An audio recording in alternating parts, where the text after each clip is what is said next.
আমার বাবা বলতো যে এবার যদি মেয়ে না হয়, মানে আমার মাকে বলতো যে তাহলে কিন্তু তোমাকে রাখবো না।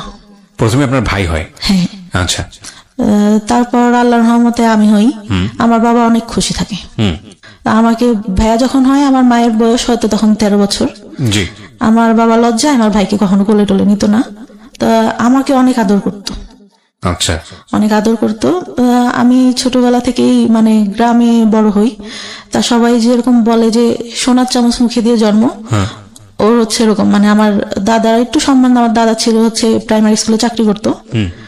আর আমার দাদা মারা যাওয়ার পরে আমার বাবার মানে সবকিছু ঘাড়ে সংসারের কাজ টাজ পড়ে। আর আমার বড় চাচা হচ্ছে পড়ালেখা করতো, ছোট চাচাকেও আমার বাবা পড়ালেখা করায়। আচ্ছা।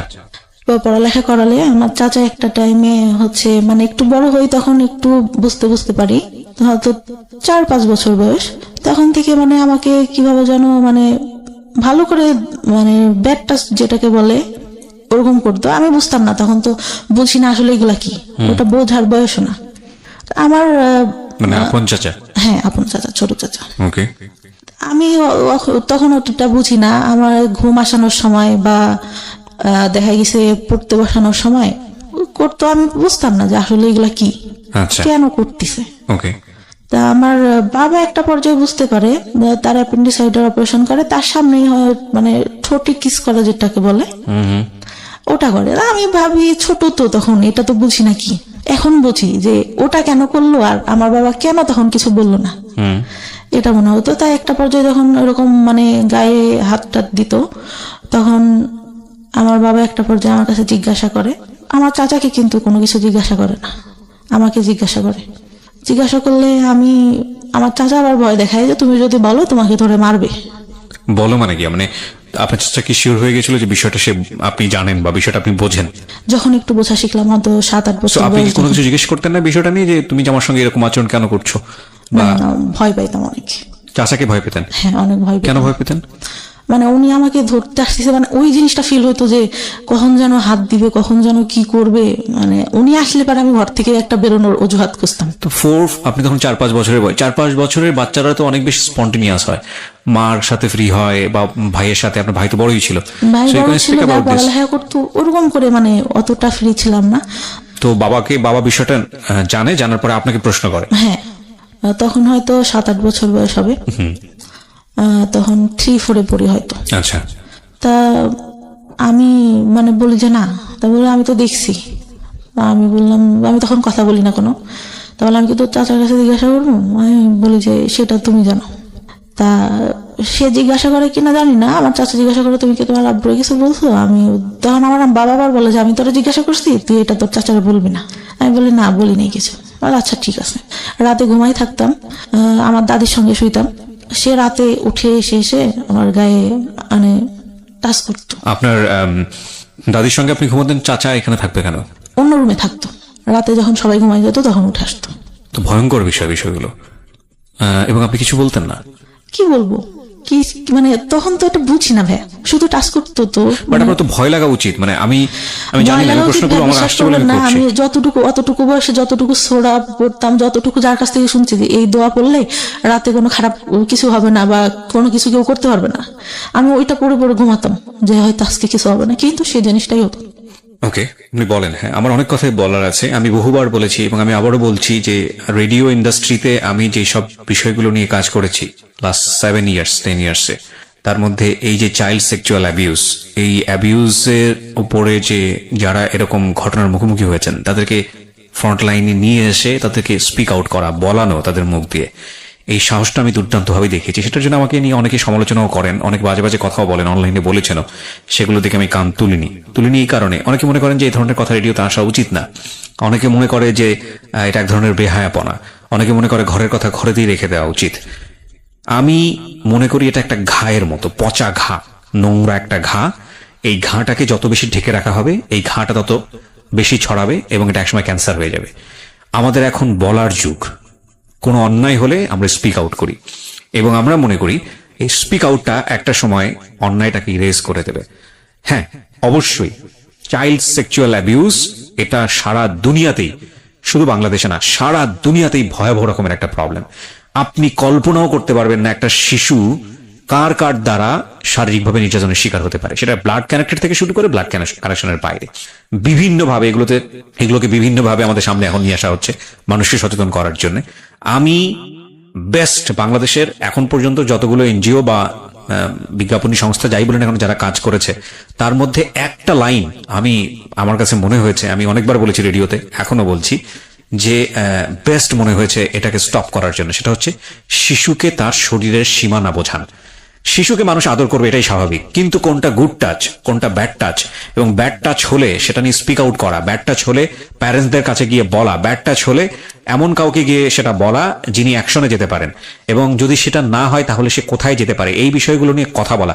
এটা স্কুলে বলা প্রয়োজন, এবং নট অনলি দিস, স্কুলে শুধুমাত্র না, ফ্যামিলিতে বলা প্রয়োজন।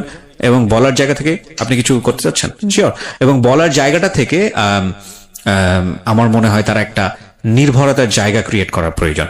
সো এটা নিয়ে আমি বহুবার রেডিওতে বলেছি, এবং আজকের এই স্টোরিটা হয়তো সেদিকেই যাচ্ছে। আমরা একটু ওয়েট করি, সামনের দিকে একটু আগাই, কারণ আমি জানি যে আজকের এই সমাপ্তির গল্পের মধ্য দিয়ে বাংলাদেশের অনেক মেয়ে নিজেদের শৈশব খুঁজে পাবে, আমি ডেফিনেটলি শিওর।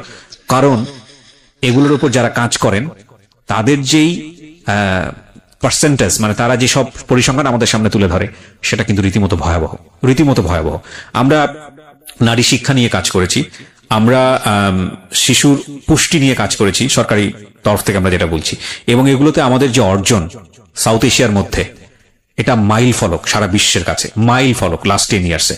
এবং আমাদের এখন কাজ করা উচিত শিশুর পরিপূর্ণ মানসিক বিকাশ নিয়ে, এবং এখানে সরকারের যেরকম পৃষ্ঠপোষকতা প্রয়োজন, একইভাবে বেসরকারি পর্যায়ে যৌথভাবে কাজ করা প্রয়োজন। শিশু নারী হোক কিংবা পুরুষ হোক, মানে আমি যেটা বোঝাচ্ছি ছেলে হোক কিংবা মেয়ে হোক, এই জায়গাটায় আমাদেরকে অবশ্যই এখন এনশিওরিটি দিতে হবে যে তার যেন একটা নিরাপত্তা বলয় থাকে। কারণ এটা যে কত ভয়ানক একটা ব্যাপার একটা শিশুর মানসিক বিকাশের জন্য, এটা যে তাকে কোথায় নিয়ে যেতে পারে আপনি চিন্তাও করতে পারবেন না। অথচ আমরা এই বিষয়গুলো যুগের পর যুগ ধরে আমরা অ্যাভয়েড করেছি, আমরা চুপচাপ থেকেছি, আমরা যখনই স্পিক আউট হয়েছে কেউ মুখ বন্ধ করে দিয়েছি, এবং সেটা শুধু পরিবারে না, এটা মিডিয়ার ক্ষেত্রে হয়েছে। সো এই বিষয়গুলো নিয়ে আমি অনেক বেশি লাউড ছিলাম, এবং সেই জন্য অনেক ধরনের হ্যারাসমেন্টের মধ্যেও যেতে হয়েছে। ফাইন, ইস লেস ওকে, চেঞ্জ আনতে গেলে কিছু না কিছু হ্যারাসমেন্ট শিকার হতেও হয়। ওকে, বলুন তারপর আপনার যেখানে আপনি ছিলেন, যে চাচার বিষয়টা বলছিলেন, তারপর ওরকম হতে থাকে। আমি স্কুলে পড়ালেখা অনেক ভালো ছিলাম। আচ্ছা, অনেক ভালো ছিলাম বলতে 2-3 রোলের মধ্যে সবসময় থাকতো। আচ্ছা, আমি একটা জিনিস যেটা বুঝলাম, আপনার বাবা বিষয়টা জানলো এবং সে বললো যে চাচাকে না বলতে, এবং আপনি সেটাই করলেন, এবং আপনি ধারণা করেছিলেন বাবা যেহেতু বিষয়টা জানে সুতরাং এটার একটা প্রতিকার বা কোনো একটা কিছু হবে, সেটা তখন হয়নি। ওকে, তারপর পড়ালেখা অনেক ভালো থাকে, কিন্তু যখন মানে বুঝতে শিখলাম তখন পড়ালেখা থেকে মানে আমি কেমন যেন হয়ে যাই, মানে পড়ি কিন্তু আমি মানে সেরকম করে পড়ালেখা হচ্ছে না। আচ্ছা, মানে কনসেন্ট্রেশন যায় না, নাকি আগ্রহ থাকে না, কোন কোথায় সমস্যা? পড়ালেখা করি কিন্তু টেনশন ভেতরে কাজ করে, ভালো লাগে না। সবাই যেরকম অন্য পাশে দেখতেছি, অন্য ছেলে মেয়েরা যেভাবে বড় হচ্ছে, ওদের লাইফে কোনো ঝামেলা নেই, আমার কেন এত সমস্যা, এটা মনে হতো। আর ক্লাস 5 থেকে ভালো রেজাল্ট হয়, তখন যখন 6-এ উঠি তখন থেকে পড়ালেখাটা ডাউন হতে থাকে আস্তে আস্তে। ওকে, আর তখন আমি রিলেশন বলতে আমার ফ্রেন্ডরা রিলেশন করতো ক্লাস 5-এ। তখন আমি বলি যে তোরা রিলেশন করিস, এটা কেন, এতটুকু বয়সে মানুষ রিলেশন করে? তা একটা ছেলে আমাকে পছন্দ করতো, আমাদের থেকে উপরে পড়তো, আমার খালাতো ভাইদের সঙ্গে পড়তো। তা আমি বলি যে ওরা বলতো যে তোর এই ছেলেটার সঙ্গে রিলেশন করাই দিব। আচ্ছা, আমি বলি আমি তো ওনাকে পছন্দ করি না, কেন রিলেশন করবো? আমার খালাতো ভাইয়ের সঙ্গে আমার একটা বান্ধবী রিলেশন করতো, ওরা সবসময় খেপাইতো আমাকে। তা আমি বলতাম যে না, আমি কখনো করবো না। ওরকম বলতে বলতে আমি বললাম যে আমার একটা ভাইয়ের সঙ্গে সম্পর্ক আছে, মিথ্যা কথা যেটা বলি যে সম্পর্ক আছে। পরে বলতে বলতে মানে ওই ভাইয়াটা থাকতো ওর মামার বাড়িতে, তা একটা সময় ভালো লেগে যায়। ওই সময় তো ভাইয়া বুঝি না যে রিলেশনটা কি জিনিস। ওই ছবিতে দেখতাম পছন্দ করতেছে, দেখা হচ্ছে, কথা বলছে, এটাই। আচ্ছা, পরে কিন্তু তার মধ্যেও কিন্তু কন্টিনিউ আমার চাচা যখন বাড়িতে আসতো, তার মধ্যে একটা কথা ভুলে গেছি, আমার চাচা মানে মেন্টালি সমস্যা হয়। আচ্ছা, মানে আমার চাচিকে বিয়ে করার জন্য আমার চাচি যে বিয়ে করবে এটার জন্য। তারপরে ও ডাক্তারের কাছে নিয়ে যায়, ডাক্তার বলে যে ও পাগল টাগল কিছুই হয় নাই, বিয়ে দিয়ে দেন ঠিক হয়ে যাবে, যেটা বলতেছে সেটা করেন, শুধু শুধু কেন টাকা ঢালতেছেন। আচ্ছা, ডাক্তার রেগে এক পর্যায়ে বলে। ওকে।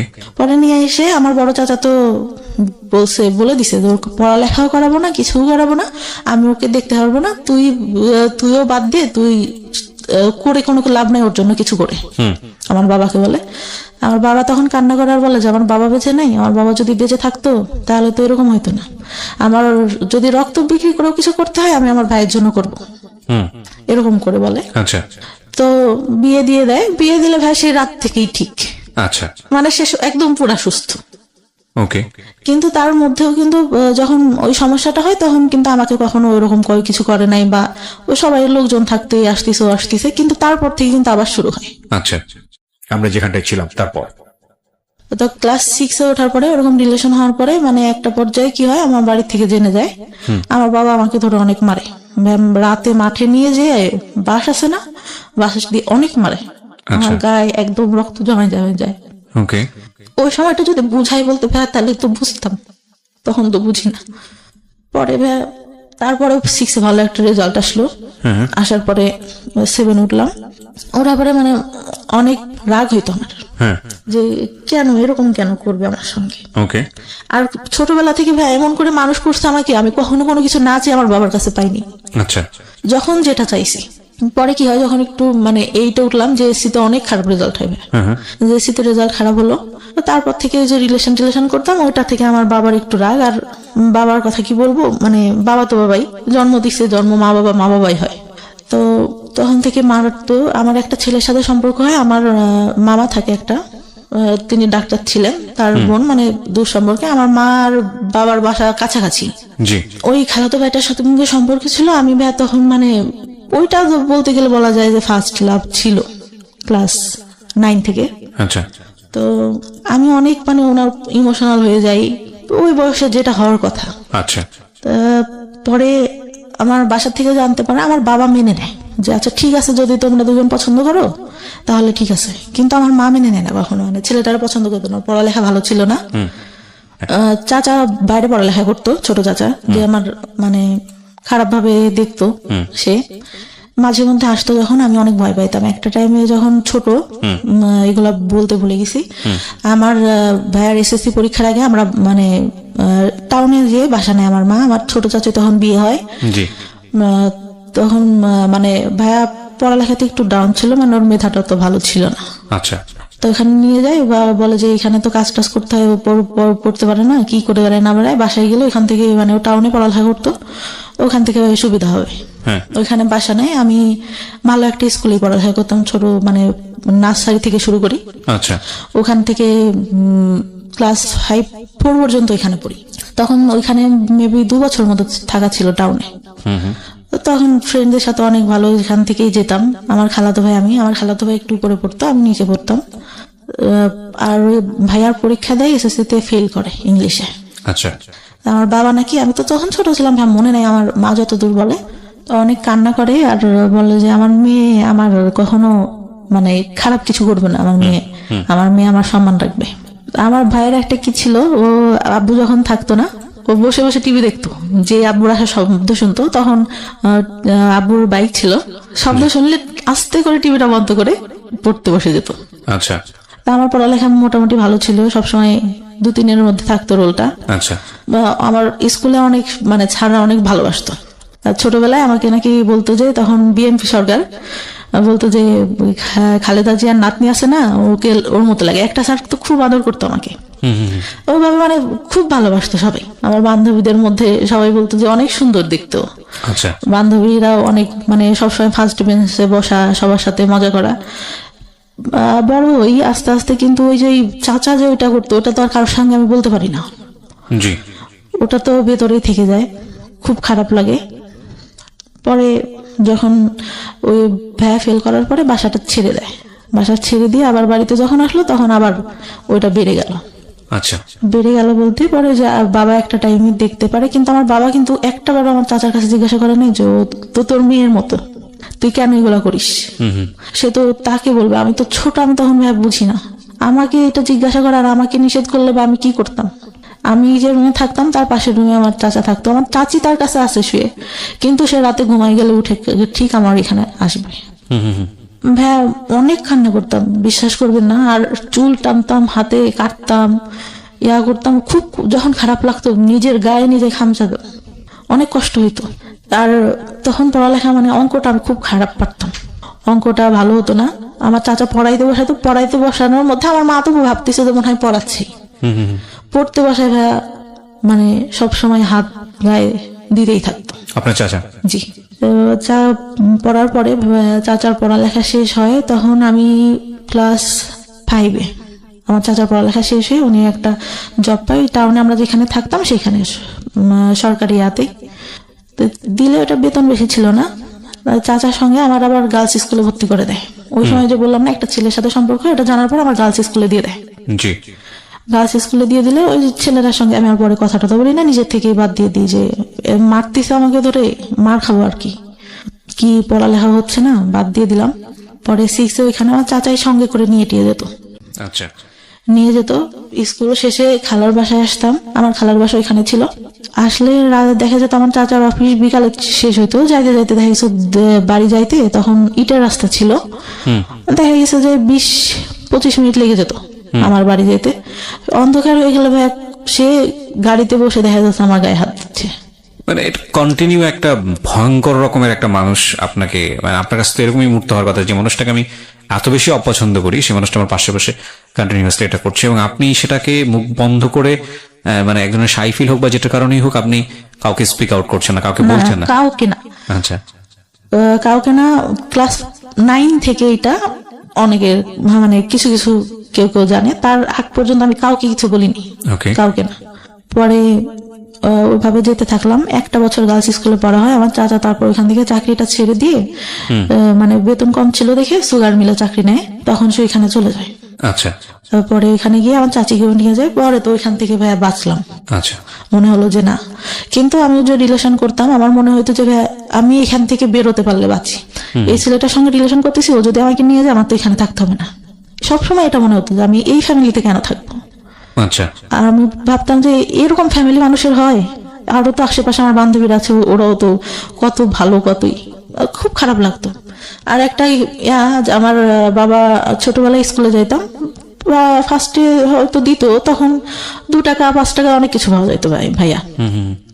কি হয়, আমার বান্ধবীরা একটু ভালো ফ্যামিলি ছিল, আমার বাবা মানে আমাদেরও ভালো ফ্যামিলি, কিন্তু আব্বু ভাবে টাকা দিতে চাইতো না।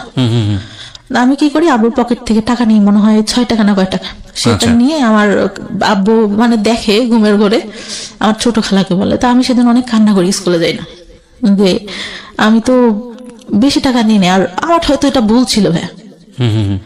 আর ওরা যখন করতো না, মানে সবাই খাচ্ছে এটা ওইটা, আমি তো নিতে পারতেছি না, ওইটা অনেক খারাপ লাগতো। কিন্তু টিফিন দিয়ে দিত, টিফিনের পরেও যে দোকান টোকান আসতো সবাই নিত, খারাপ লাগতো না। আচ্ছা। আমার চাচা কি করতো, গায়ে হাত দিত, এটা করতো, টাকা দিত হাতে, ধরো বাসা স্কুলে যে এটা খেও এটা খেও। তা আমার মনে হতো যে কি রে, উনি এরকম করেন, আমার হাতে টাকা দেয় কেন, আমি কোনো কাছে টাকা চাই নাকি, এরকম মনে হইতো। আর আব্বুর উপর অনেক রাগ হইতো যে কি ব্যাপার, উনি কিছু কেন বলে না, উনি তো জানে। পরে 5-এ ভালো রেজাল্ট করলাম, একটা ভালো রেজাল্ট আসলো, বৃত্তি দিছিলাম, বৃত্তি পাইনি কিছু নাম্বারের জন্য। অনেক আশা নিয়ে গার্লস স্কুলে ভর্তি করলো, গার্লস স্কুলে পড়তে পারলাম না। চাচা গেল, কে নিয়ে যাবে, আমার বাবার ভাই কে নিয়ে যাবে, অন্য মানুষের সাথে রিলেশন করে, তখন যদি কিছু করে ফেলে, এই চিন্তাটা। কিন্তু ভাই ওই সময় রিলেশন আমি কিছুই বুঝি না। ওই সিনেমা দেখতাম, শুক্রবারে সিনেমা হবে, সবাই আসতো আমাদের ওইখানে, আমাদের বাড়িতে একটা টিভি ছিল। আচ্ছা। ওই সবাই আসতো দেখতে, সবাই বসে দেখতাম। ওই আগেকার যুগে সামানা, তারপরে রাজ্জাক, এদের মানে মুভি দেখতাম। আর ভাবতাম যে এই ভালোবাসা মনে হয় দেখা হচ্ছে, কথা বলতেছে, একজন একজনকে পছন্দ করে, এটাই, এর বাইরে কিছু না। আচ্ছা। পরে গার্লস স্কুল থেকে ক্লাস 7-এ এসে ভর্তি হলাম গ্রামের স্কুলটাতে। ওইখানে ছেলেমেয়েরা সবাই একসঙ্গে, আমার বান্ধবীরা প্রেম করতো, এই করতো সেই করতো। আমি ভাই কোনোদিনও স্কুলে প্রেম করি নাই, কেন জানি না। আমার স্কুলের ছেলেদের একসাথে পড়তেছি, ভাইয়ের মতো, ফ্রেন্ডের মতো, ওদের সাথে প্রেম করবো না, আমার এটা কখনো মাথায় আসতো না, কেন প্রেম করবো বাইরে। পরে ওই আমার ক্লাস 7 যায়, আমার চাচা মাঝে মধ্যে তখন বাড়িতে আসতো ছুটিতে। আবার দেখা গেছে ওই চিনি মিলে চাকরি পাওয়ার পর ওনাদের তো কোয়ার্টার দেয়, ওইখানে যাইতাম। অনেক সুন্দর ছিল ভাই কোয়ার্টার গুলা। তো যাইতাম, অনেক ভালো লাগতো দেখতে, অনেক গোলাপ ফুল, আমি ছোটবেলা থেকে ফুল অনেক পছন্দ করি, ফুল গাছ নিজে এনে এনে লাগাতাম, ওই 5-6 টাকা দিয়ে ফুল গাছ কিনতে পাওয়া যেত, ওইগুলো এনে লাগাতাম, অনেক পছন্দ করতাম। ওইখানে গেলে অনেক ভালো লাগতো আমার, অনেক ফুল, গোলাপ ফুল ধরে ধরে আছে অনেক কালারের, এই ফুল ওই ফুল, অনেক ভালো লাগতো। কিন্তু ভাইয়ার কি হইতো, দেখা গেছে আমার চাচি গোসলে ঢুকছে বা আম্মু নাই, ওই সুযোগে আমার চাচা এসে হঠাৎ করে হাত দিবে। তখন তো একটু বড় হয়েছি, আমার ফার্স্ট পিরিয়ড হয় ভাইয়া 6 না হলে 7 থেকে, অত তাড়াতাড়ি পিরিয়ড, মানে আমি তখন ভাই প্যান্ট পরি, স্কুলে গেছি, স্কুল থেকে আসছি, আম্মু আমার প্যান্ট দেখে বলে এটা কি তোর, আমি বললাম এটা কি, আমাদের তখন হচ্ছে আমার মানে জমি আছে আমার বাবার অনেক, তা আমি বলি যে কাকুটা মনে হয় মোবাইল দিয়ে হাত মুছছে এটা, তখন বললেন যে না এটা এরকম না। আমার চাচি, আমার মাও কিন্তু অতটা ফ্রি না, আমার মা আমাকে কিছুই বলে না, আমার ছোট চাচিকে বলে যে ওর এটা হয়েছে তুই ওকে শিখাই। আমি মানে তখন মানে ন্যাকড়া ইউজ করে, ওটা আমি বুঝতাম না ভাই কিভাবে, আমার দেখাই দিছে কিন্তু আমি ওইটা বুঝি না। আচ্ছা, তখন জানতে পারলাম যে প্যাড ইউজ করে, ওটা যদি আম্মুকে বলতাম, আম্মু যদি আব্বুকে বলতো, আব্বু বলতো দুনিয়ার লোক ন্যাকড়া ইউজ করে, তোমার মেয়ের প্যাড লাগে। এটা বাবা বলতো? হ্যাঁ। ভেরি ব্যাড, ওকে, প্রিটি ব্যাড, মানে নাথিং টু সে। ওকে, বলেন তারপরে কি হয়েছে? পরে ভাই আমি মানে কাপড়টা নষ্ট করে ফেলতাম, মানে you don't know how to manage it. না বুঝতে, বিষয়গুলো আসলে খুব সেন্সিটিভ, মানে আমাদের সমাজে এগুলো নিয়ে কথা বলাটাও অন্যায়, কিন্তু এগুলো একটা মানুষের জীবন আচরণের সঙ্গে জড়িত, এবং একটা মানুষকে যদি আমরা সুস্থভাবে বড় করতে চাই তাহলে তার যে বেসিক নিডগুলো, এই নিডগুলোকে আমাদের সাপোর্ট দেওয়া উচিত। একটা মেয়ে শুধুমাত্রই লেখাপড়া শিখে, নারীর শিক্ষা, নারীর অধিকার, অমুক ঠুমুক এগুলো নিয়েই শুধুমাত্র একজন নারী না, নারী জন্মগতভাবে একজন পুরুষের চেয়ে আলাদা, সুতরাং তার আলাদা কিছু সাপোর্ট দরকার হয়, এবং সেটা ফ্যামিলি থেকেই শুরু হওয়াটা জরুরি। দেখুন, উনি যে বিষয়গুলো নিয়ে কথা বলছেন, এগুলো নিয়ে আমাদের সমাজে খুব একটা কথাবার্তা হয় না, এগুলোকে আমরা ট্যাবু মনে করি, এগুলো নিয়ে আমরা কথাবার্তা হই না, অথচ আমাদের ধর্মে এত সুন্দরভাবে বিষয়গুলো ব্যাখ্যা করা আছে, এত ইন ডিটেলি ব্যাখ্যা করা আছে, অথচ এগুলো নিয়ে আমরা কথা বলার প্রয়োজন মনে করি না। এবং এগুলো নিয়ে কথা বলা উচিত এই কারণে যে এগুলো একটা মানুষের বেসিক নিড, স্বাস্থ্যের সঙ্গে জড়িত, একটা মানুষের প্রপারলি বড় হওয়ার সঙ্গে জড়িত, এবং এগুলো নিয়ে খুব সুন্দরভাবে বোঝানো উচিত। হ্যাঁ, উনি যখন বলছেন তখন উনি চোখ মুছছেন, কারণ আমি জানি যে এটার মধ্যে আসলে অনেক বড় একটা কষ্ট জড়িয়ে আছে, এগুলো প্রয়োজনীয় জিনিস। হ্যাঁ, ওকে, একটু আমরা সামনের দিকে আগাই। আপনি যখন এই বিষয়গুলো ফ্যামিলিতে বলতেন, বিষয়গুলো সামহাও হাইড করা হতো, বা আপনার যে পরিমাণ এক্সপেক্ট করতেন, মানে আম্মু বলে দিছে, আপনাকে কখনো অপরাধী মনে হতো যে এই জিনিসটা যে হলো, আরে না জানি কত বড় অপরাধ করে আমার কাছে মনে হতো, কারণ আমার মা বলে দিছে কাউকে বলা যাবে না এগুলা, হ্যাঁ এগুলা কাউকে বলা যাবে না, হয়েছে এতটুকু বয়সে এটা হয় নাকি, আমি কি করবো, এটাকে আমি ইচ্ছা করে হয়েছে। দেখেন কত ইম্পর্টেন্ট একটা বিষয়, উনি এখানেই কিন্তু একটা ভয়ঙ্কর রকমের একটা মানসিক বাধাগ্রস্ত হলো, ও নিজেকে অপরাধী ভাবা শুরু করেছে, এবং এটা তো সম্পূর্ণই ন্যাচারাল একটা বিষয়। এবং সেখানে মা যদি ধরনের কথা বলেন, মাও হয়তো বুঝে বলেননি, কারণ মা হয়তো তার মার কাছ থেকে এটা শুনেছেন, বংশ পরম্পরায় এই ধরনের ভুল শিক্ষা আমরা ক্যারি করে বেড়াচ্ছি, এবং এই সময়টাতে এই যে কথাটা, এটা হয়তো উনি কোনো কিছু মনে করেই বলেননি, কিন্তু এটা যে শিশুর মানসিক বিকাশের ক্ষেত্রে অনেক বড় একটা বাধা হতে পারে, এটা কিন্তু আমাদের মাথায় রাখতে হবে, এবং এই ব্যবহারগুলো করা যাবে না শিশুর সঙ্গে। হ্যাঁ, বলুন তারপর আমার চাচিকে বলে, আমার চাচি কি করে, সারা এলাকা ধরে এর কাছে যে গল্প করে, ওর কাছে যে গল্প করে, সবার কাছে ছাড়া এই বিষয়গুলো নিয়ে। আচ্ছা, পরে কি হয়, মানে কেউ আমার দেখলে হাসে, আমার তো ওটা অনেক খারাপ লাগে যে কেন হাসতেছে বা এটা কেন। পরে আমরা 3টা বান্ধবী ছিলাম, বান্ধবী বলতে একটা ছিল আমার থেকে বয়সে 2 বছরের বড় হবে, কিন্তু একসঙ্গে পড়তো, পড়ালেখাটা তো ভালো ছিল না, 3জন একসাথে বেড়াতাম। আমার পাশে আর একটা চাচা ছিল, সে আবার কি করতো, আমাদের 3জনকে দেখি ওরকম 3জনের সঙ্গে, আমার খারাপ লাগতো, কি ব্যাপার আমার সঙ্গেই কেন এরকম হচ্ছে, আমি কেন। আর আমি ছোটবেলা থেকে যেরকম দেখতেছেন অতটাই আছিলাম না, কিন্তু লম্বা হাইটে যারা 2-3 বছরের বড় তাদের থেকে লম্বা টম্বা ছিলাম, ছিলাম। তো ওরা মানে আমার দিকে সবার নজর, কেন জানি না। আর মানে সবাই বলে যে বড় হওয়ার পরে যতটুকু জানছি, আমার যে বললাম শেষে লাস্ট যে বয়ফ্রেন্ডের সাথে সম্পর্ক ছিল, আমাদের গোষ্ঠী আর ওদের গোষ্ঠী আলাদা, একই এলাকাতে, ওরা বলা বলি করতো যে তোমাদের গোষ্ঠীর মানে লোকদের ইয়াটাই খারাপ, সবাই একই রকম। মানে এটা সত্যি কথা ভাই, প্রত্যেকটা লোক, মানে যতদূর জানি, এখন যতদূর জানছি, পাশের একটা চাচা, আমার দাদারা ছিল 3 ভাই, তার ছেলে বড় দাদার যে ছেলেগুলা, ঠিক আছে, এগুলো বলা বলি করতে হবে, আপনি এত ইনডিটেইলি জানেন না, হয়তো বিষয়গুলো নিয়ে আমরা খুবই আসলে বলতে পারবো না। হ্যাঁ, খারাপ ছিল, মানে যাই হোক আপনাদের সবাই তো এই সম্পর্কে লোকজন আজে বাজে কথা বলতো, এটুকুই এনাফ। ওকে, তারপর মানে বলতো গোষ্ঠীটাই ভালো না, গোষ্ঠীর লোকজনই ভালো না, এরকম বলতো। তারপর ওরকম হওয়ার পরে আমার যখন ওইরকম হলো, পরে আমি তো খেললে ওই যদি চাচাকে দেখতাম ভয় দিতে ওইখান থেকে সরে যেতাম, আচ্ছা যে কি করবে আবার ডাকবে কিনা। আচ্ছা, সবাই গাছ উঠতে পারতো, আমি গাছ উঠতে পারতাম না, আমার খুব আফসোস লাগতো। ছোট একটা গাছ ছিল, ওইটা উঠতে পারতাম, তাছাড়া উঠতে পারতাম না। জি, আর সবাই মানে আমাদের ফ্যামিলিটা যেহেতু সব ইয়ার থেকে একটু ভালো ছিল, সবাই আমাদের এখানে আসতো, আর আমার বাবা এইটা ওইটা কিনে দিত, খাইতাম। তা সবাই ওইটার জন্য আসতো মানে আমাকে সবাই খেলবে। আর এত বোকা ছিলাম ভাই, বিশ্বাস করবেন না, ভালো ভালোটা সবাইকে দিয়ে দিতাম নিজে না খেয়ে। এখন পর্যন্ত এই অভ্যাসটা আছে। যখন 6 থেকে গার্লস স্কুল থেকে 7 আবার এখানে এসে ভর্তি হলাম, বান্ধবীরা প্রেম করে, এই করে সেই করে, আমার খুব খারাপ লাগে। স্কুলে কেন এটা করবো, আবার স্যাররা দেখা যাচ্ছে ওইটা নিয়ে খারাপ খারাপ কথা বলতেছে, খারাপ লাগে। তারপরে আমি স্কুলে যাই, যখন পিরিয়ড হইতো তখন স্কুলে যাইতাম না ভাইয়া, কারণ আমি ক্যারি করতে পারি না, ওইটা আমি কাপড় নোংরা করে ফেলতেছি। আচ্ছা, এই সময় আপনার মা আপনাকে কোনো সাপোর্ট দিত না? না, মা টাকা পাবে কোত্থেকে? মা ওই যে হাঁস মুরগি একটু পালতো, ওইটা দিয়ে দেখা গেছে এইটা ওইটা করতেছে সংসারে। আমার বাবা কেমন ছিল, এই বাজার করতেছে, এই করতেছে, লোকজন আসতেছে, আহামরি কেনা কিনতেছে, কিন্তু সংসারে কি দরকার হইলো ওটা নিয়ে তো আর কোনো মাথা ব্যথা নেই, এরকম। প্রিয়, আমি কথা না বাড়িয়ে গেস্টের কাছে আবারও ফিরতে চাই। তখন স্কুলে যাইতাম না, তখন আমার মায়ের উপর আমার বাবা অনেক গালাগালি করতো, যে কি পড়ালেখা করে না, স্কুলে যায় না, এই বছরে কয়দিন স্কুলে যায়, কয়দিন যায় না। পরে তখনও ভালো রেজাল্ট আসতে হয়, কিন্তু যখন চাচা ওই যে চাকরি পাইলো আসতো, তখন ওই যে গায়ে হাত টাত দিত, তখন তো একটু বড়, যখন পিরিয়ড হয় তারপর থেকে তো বুঝি, অনেক কিছুই বুঝি, শুনি, বান্ধবীরাও বলে, আবার বড় যে আপুগুলা ছিল ওরাও বলে, তখন বুঝি। তখন আসলে ওইটা মাথার মধ্যে কাজ করে যে এইটা কি করতেছে আমার সঙ্গে, কেন। তখনও কিছু বলতে পারি না। 8 থেকে রেজাল্ট খারাপ হলো, চাচারা তো যে মাঝে মধ্যে আসতো। 9 যখন উঠি তখন আমার ওই যে খালাতো ভাই আছে একটা, মানে চাচতো মামার বোনের ছেলে, ওর সঙ্গে আমার রিলেশন হয়। রিলেশন হলে একটা পর্যায়ে মানে চলতে থাকে, আমি অনেক সিরিয়াস হয়ে যাই। তা আমি বলতাম, ভাই আপনি কি সিরিয়াস, আপনি করে বলতাম তখনও।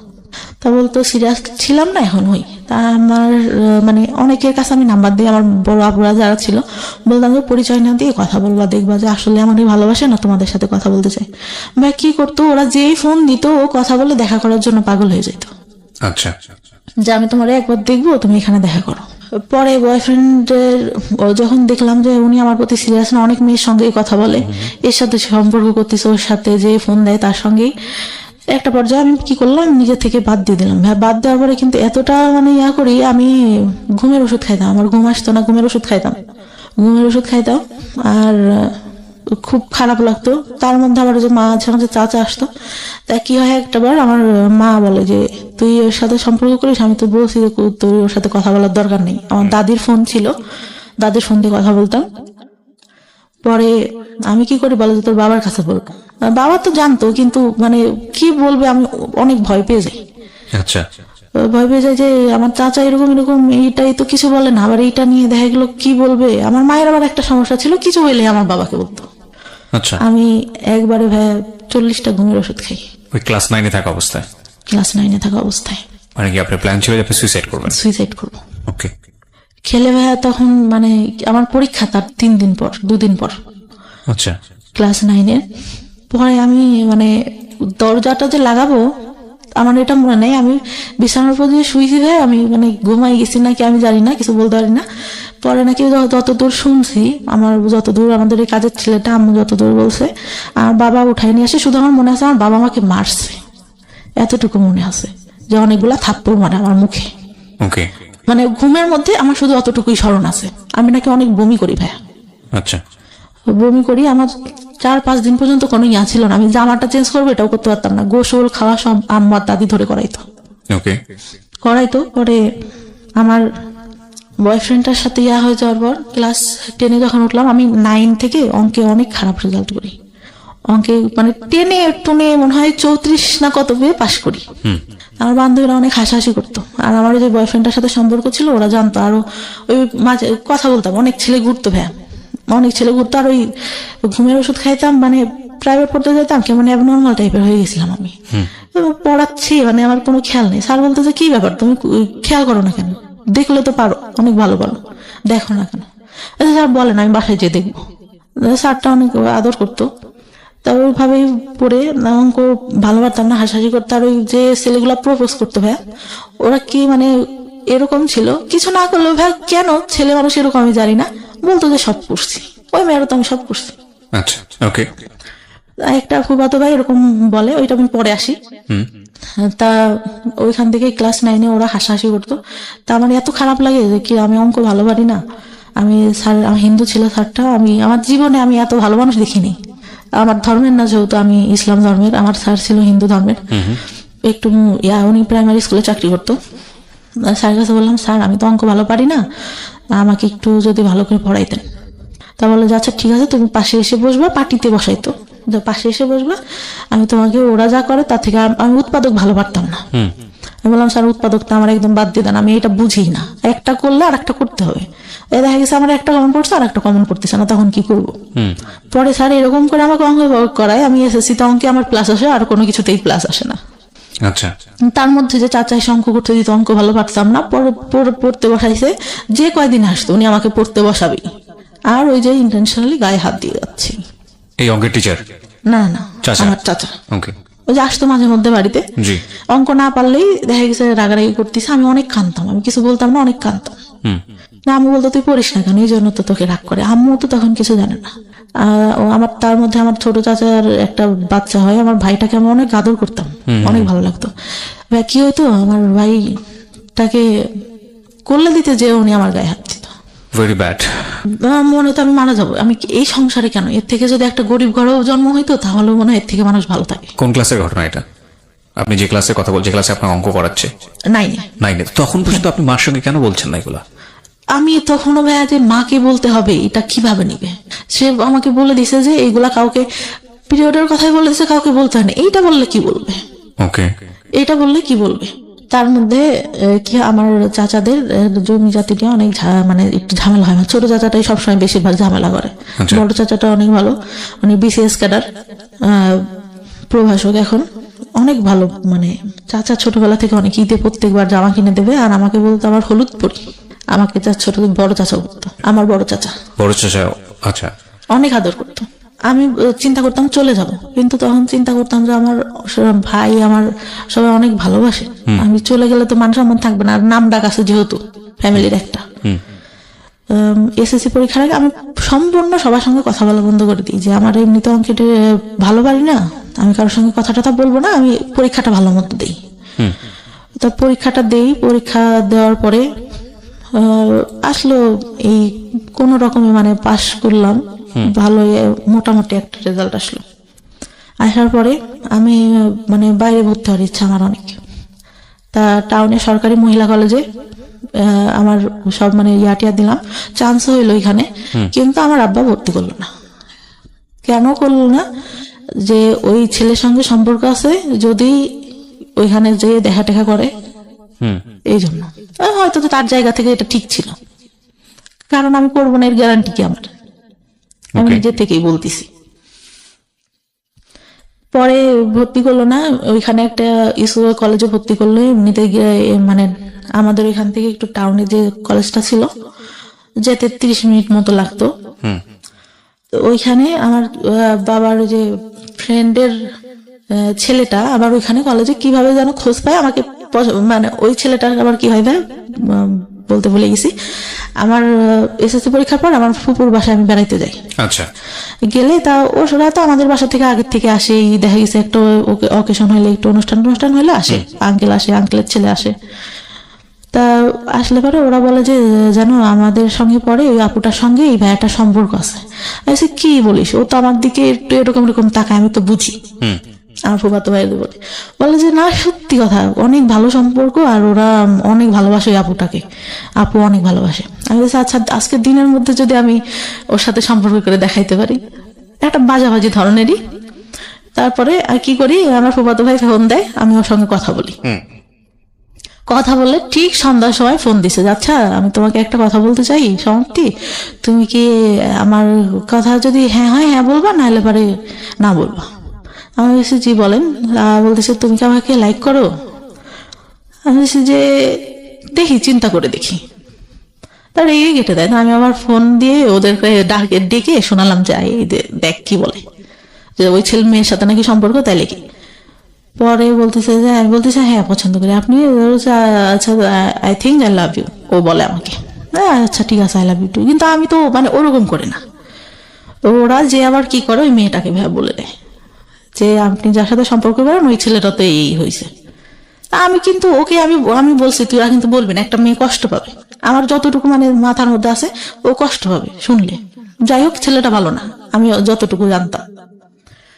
পরে কলেজে ওঠার পরে, কলেজে যখন ভর্তি হইলাম, ওই ছেলেটা কোত্থেকে খোঁজ পাই জানি না, ও প্রত্যেকদিন এসে কি করতো, একটা রুমে 2টা দরজা ছিল, ছেলে দাঁড়া করা রাখতো 4টা। নেশা করতো প্রচুর পরিমাণে। একটা পর্যায়ে বাবা মানে টাকা পয়সা দেওয়া বন্ধ করে দেয়। ওর পুরা মানে আমার সাথে দেখা করার যে আব্বু টাকা দিত, আমার কাছে থাকতো, এতটুকু ধারণা তো আছে। ও ব্যাগের থেকে টাকা নিয়ে নিত হাত দিয়ে, জোর করে নিয়ে, এরকম করতো। একদিন যখন তখন যেখানে সেখানে ডাকতো। আমি আবার অনেক ভয় পাইতাম, যে বাবার একটা সম্মান আছে, বাবার টাউনে দোকান ছিল একটা, ব্যবসা করতে যেহেতু উনি। তা একদিন ডাকে একটা মার্কেটের উপরে, ওখানে একটা ব্যাংক থাকে, এই পাশে আমরা কথা বলতেছি, চেনা জানা একটা লোকই দোকানে, ওই দোকান থেকে সবকিছু নিতাম। আর আমার এমন ছিল, টাউনের সব দোকানে বলা ছিল যে আমার মেয়ে যদি কিছু এসে নিতে চায় আপনারা দিয়ে দেবেন, টাকা চাবেন না কখনো, যা লাগে আমি দিয়ে দেবো। আমার ছিল, আমি দোকানে গেলে একটা জিনিস পছন্দ হইলে না নিলাম, আর কেন রাতে ঘুম আসতো না। আচ্ছা। তা ওই আঙ্কেলটা আমার খালুর দোকান ছিল ওখানে একটা, আমার খালুকে বলে যে এরকম দেখা করছে। ভাই এত বাজে করে উপস্থাপন করে, দেখা করাটা আমার বাবা নিতে পারে না। এত বড় একটা লাঠি নিয়ে আমার মারার জন্য বসে আছে।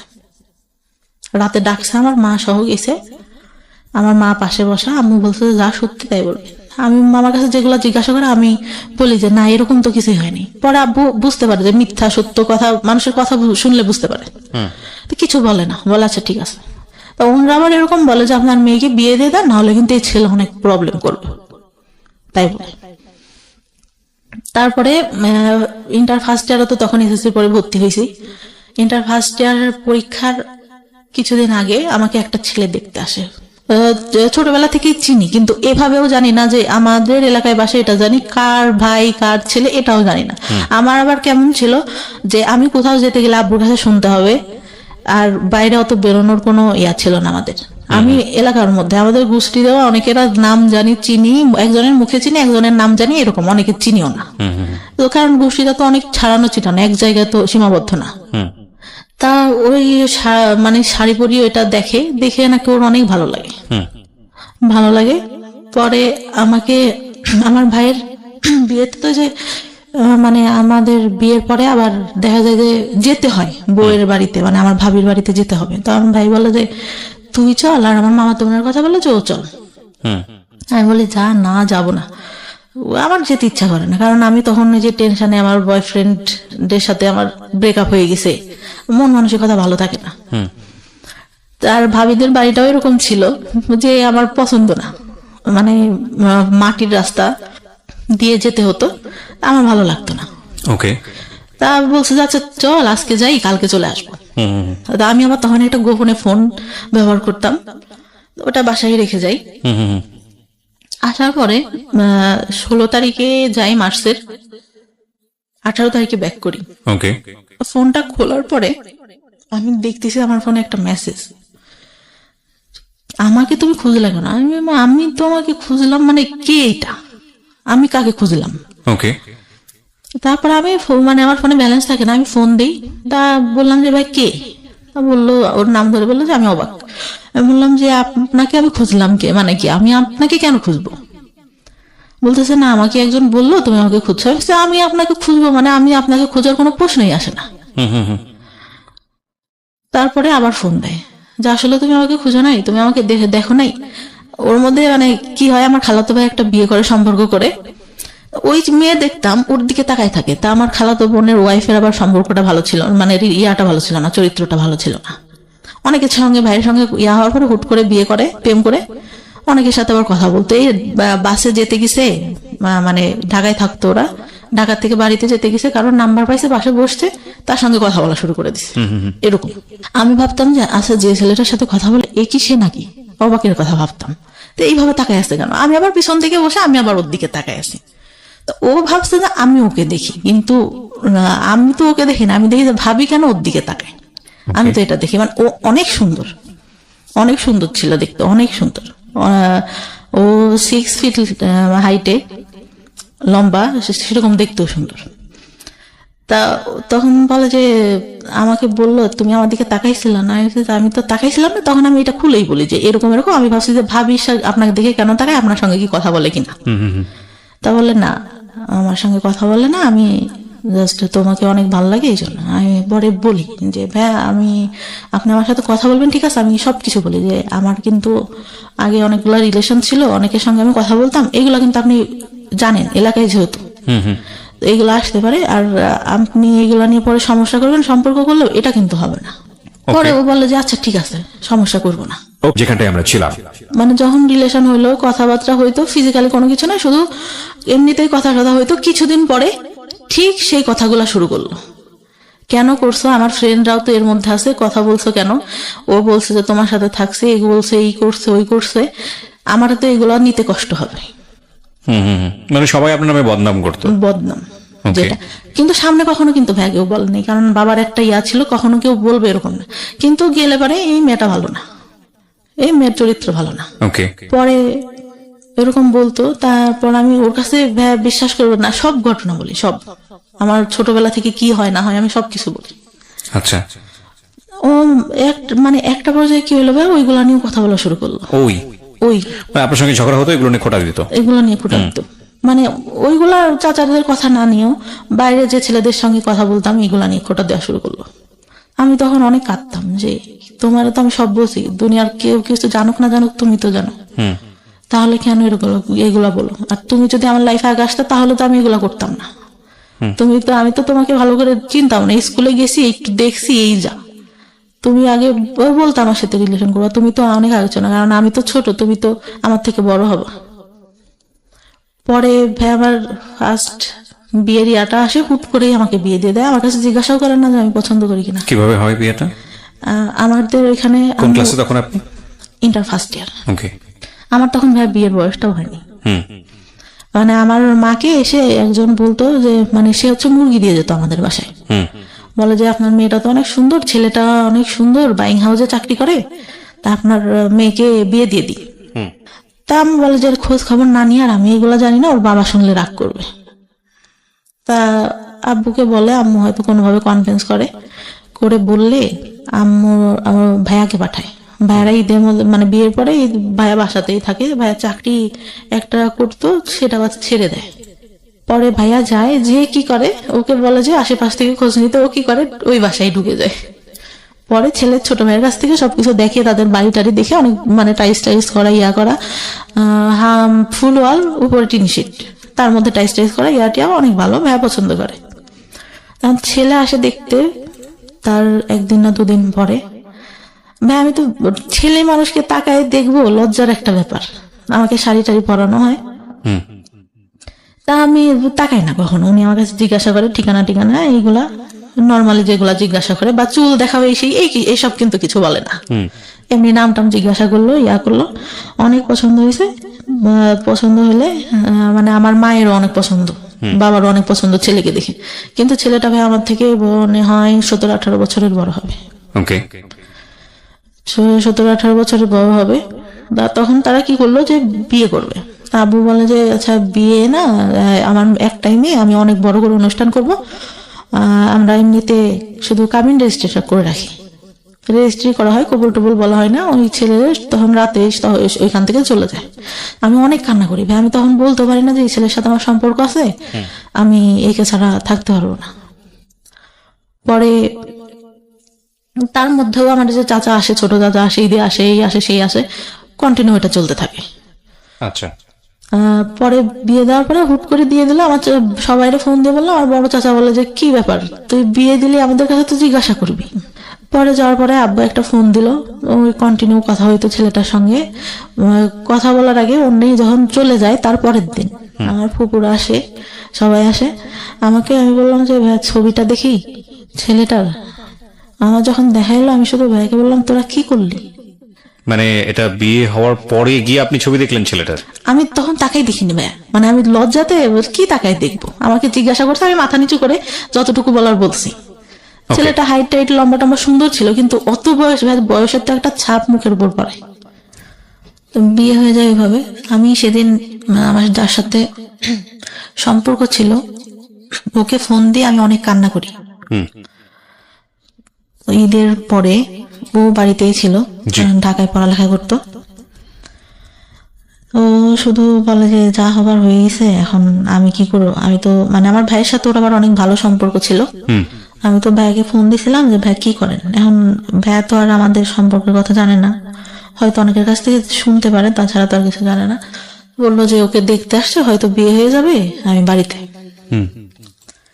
তা বলতেছে ও নাকি জিজ্ঞাসা করে আমাকে যতদূর বলে যে খোঁজ খবর নিছেন কি করে ছেলে।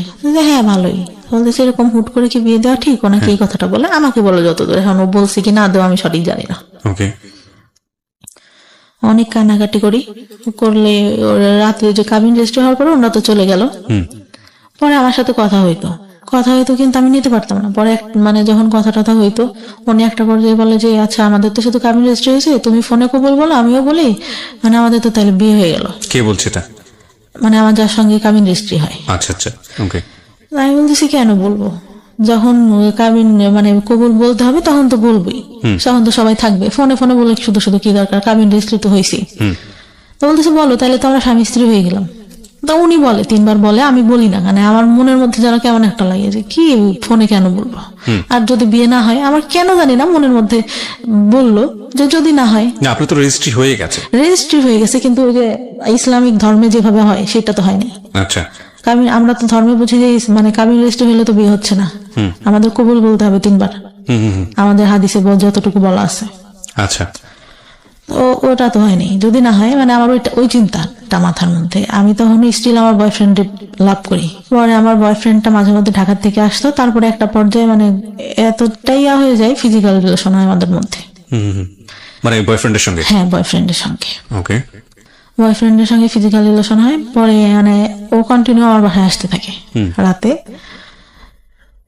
আসতে থাকে, এরকম হয়। পরে মানে ফিজিক্যাল রিলেশন হলে আমি মানে ফার্স্ট তার আগে তো বলছি যে একটা বয়ফ্রেন্ডের সঙ্গে হয়। তো ওই টাইমটাতে ও বলতো যে ওই বয়ফ্রেন্ডটার কথাও জানতো যে তুমি এইগুলো করছো। আবার ওই যে বললাম যারা পিছনে ঘুরতো ওরা ওই বাজে কথা বলতো, না করলেও বলতো। তো ওইখান থেকে মানে আমার খুব খারাপ লাগতো যে কি রে, ওর সাথে আমার সব হয়ে গেল, ওরা আমি সব বলছি, তারপরে ও কেন আমাকে এগুলা বলে। পরে আমি একটা পর্যায়ে এরকম কথা বলতাম, আব্বু বলতো যে তোর বিয়ে হয়ে গেছে, ছেলে চাকরি করে, এত কথা তুই কেমনে বলিস। আব্বু তো আর জানতো না যে আমি অন্য কারোর সাথে কথা বলি, কিন্তু আব্বু হয়তো আজ করতে পারে একটু আচ্ছা যে আমি অন্য কারোর সাথে কথা বলতেছি। পরে আমি তো কিছু বলি না। পরে আমার ফোনে একদিন ফোন আসে, খাচ্ছিলাম, আব্বুরা বসেছিল, হঠাৎ করে আননোন নাম্বার থেকে ফোন দেখে আব্বু যে বুঝতে পারে যে এইটা তো আমার মানে যার সাথে রেজিস্ট্রি হয় তার নাম্বার না। পরে কিভাবে যেন বুঝতে পারে জানি না। পরে ওই টাইমটাতে আবার কি হয়, একটা ছেলে আমাকে অনেক পছন্দ করতো, আব্বুকে মামা মামা করতো।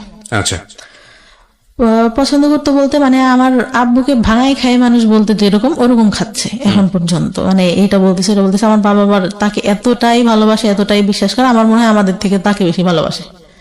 আমি বললাম যে ভাই আপনি তো আব্বুকে বলতে পারেন। আমার যখন ইন্টার ফার্স্ট ইয়ার ভর্তি করতে নিয়ে যায় তখন উনি আমাকে বলে বাইকে। এটা কি বিয়ের পরের ঘটনা এগুলো আপনার? না, বিয়ের আগে। আচ্ছা, বলতে ভুলে গেছি। আচ্ছা। পরে উনি বলে, আমি বলি যে আপনার মামাকে বললেই তো পারেন, আপনার মামা তো আপনাকে অনেক ভালোবাসে, আমাদের তো তাহলে বিয়ে দিয়ে দেবে। আমার বলার কেস। বলতে আমি বলবো কিভাবে, তুই বল। আমি কি এতই বেহায়া যে আমি আমার বাবাকে যে বলবো যে আপনার সাথে বিয়ে দিই। আর আপনি মানে আমি এরকম করে বলি যে আমি হয়ে দেখতেছি আপনাকে এরকম।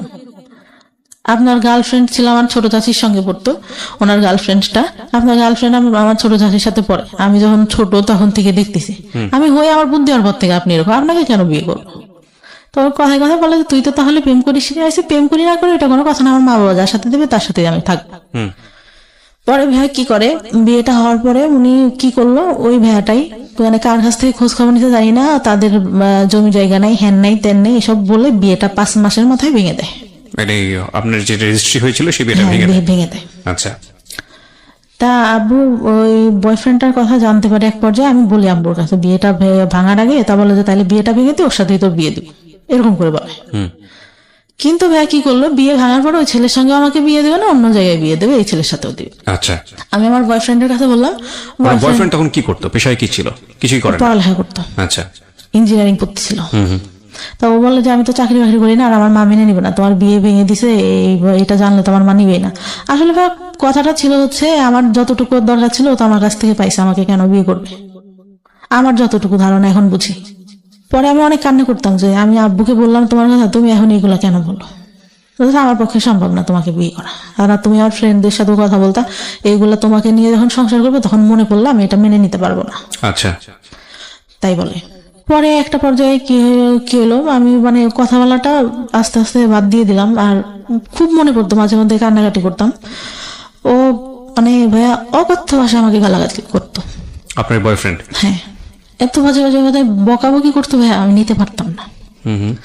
অনেক কান্নাকাটি করতাম যে আমি তো তোমার, আমার জীবনের এমন কোনো ঘটনা নাই যে বলি নাই, তুমি এগুলো কেন করতেছো। এগুলোর জন্য আসলে একটা ফ্যামিলি এডুকেশন প্রয়োজন হয়। মানে বিয়ের আগে ধরনের অনৈতিক সম্পর্কে না জড়ানো, বা শেয়ারিং এর জায়গা থেকে আসলে কতটুকু শেয়ার করব, যাকে শেয়ার করছি সে আসলে এতটুকু আস্থার জায়গা আছে কিনা।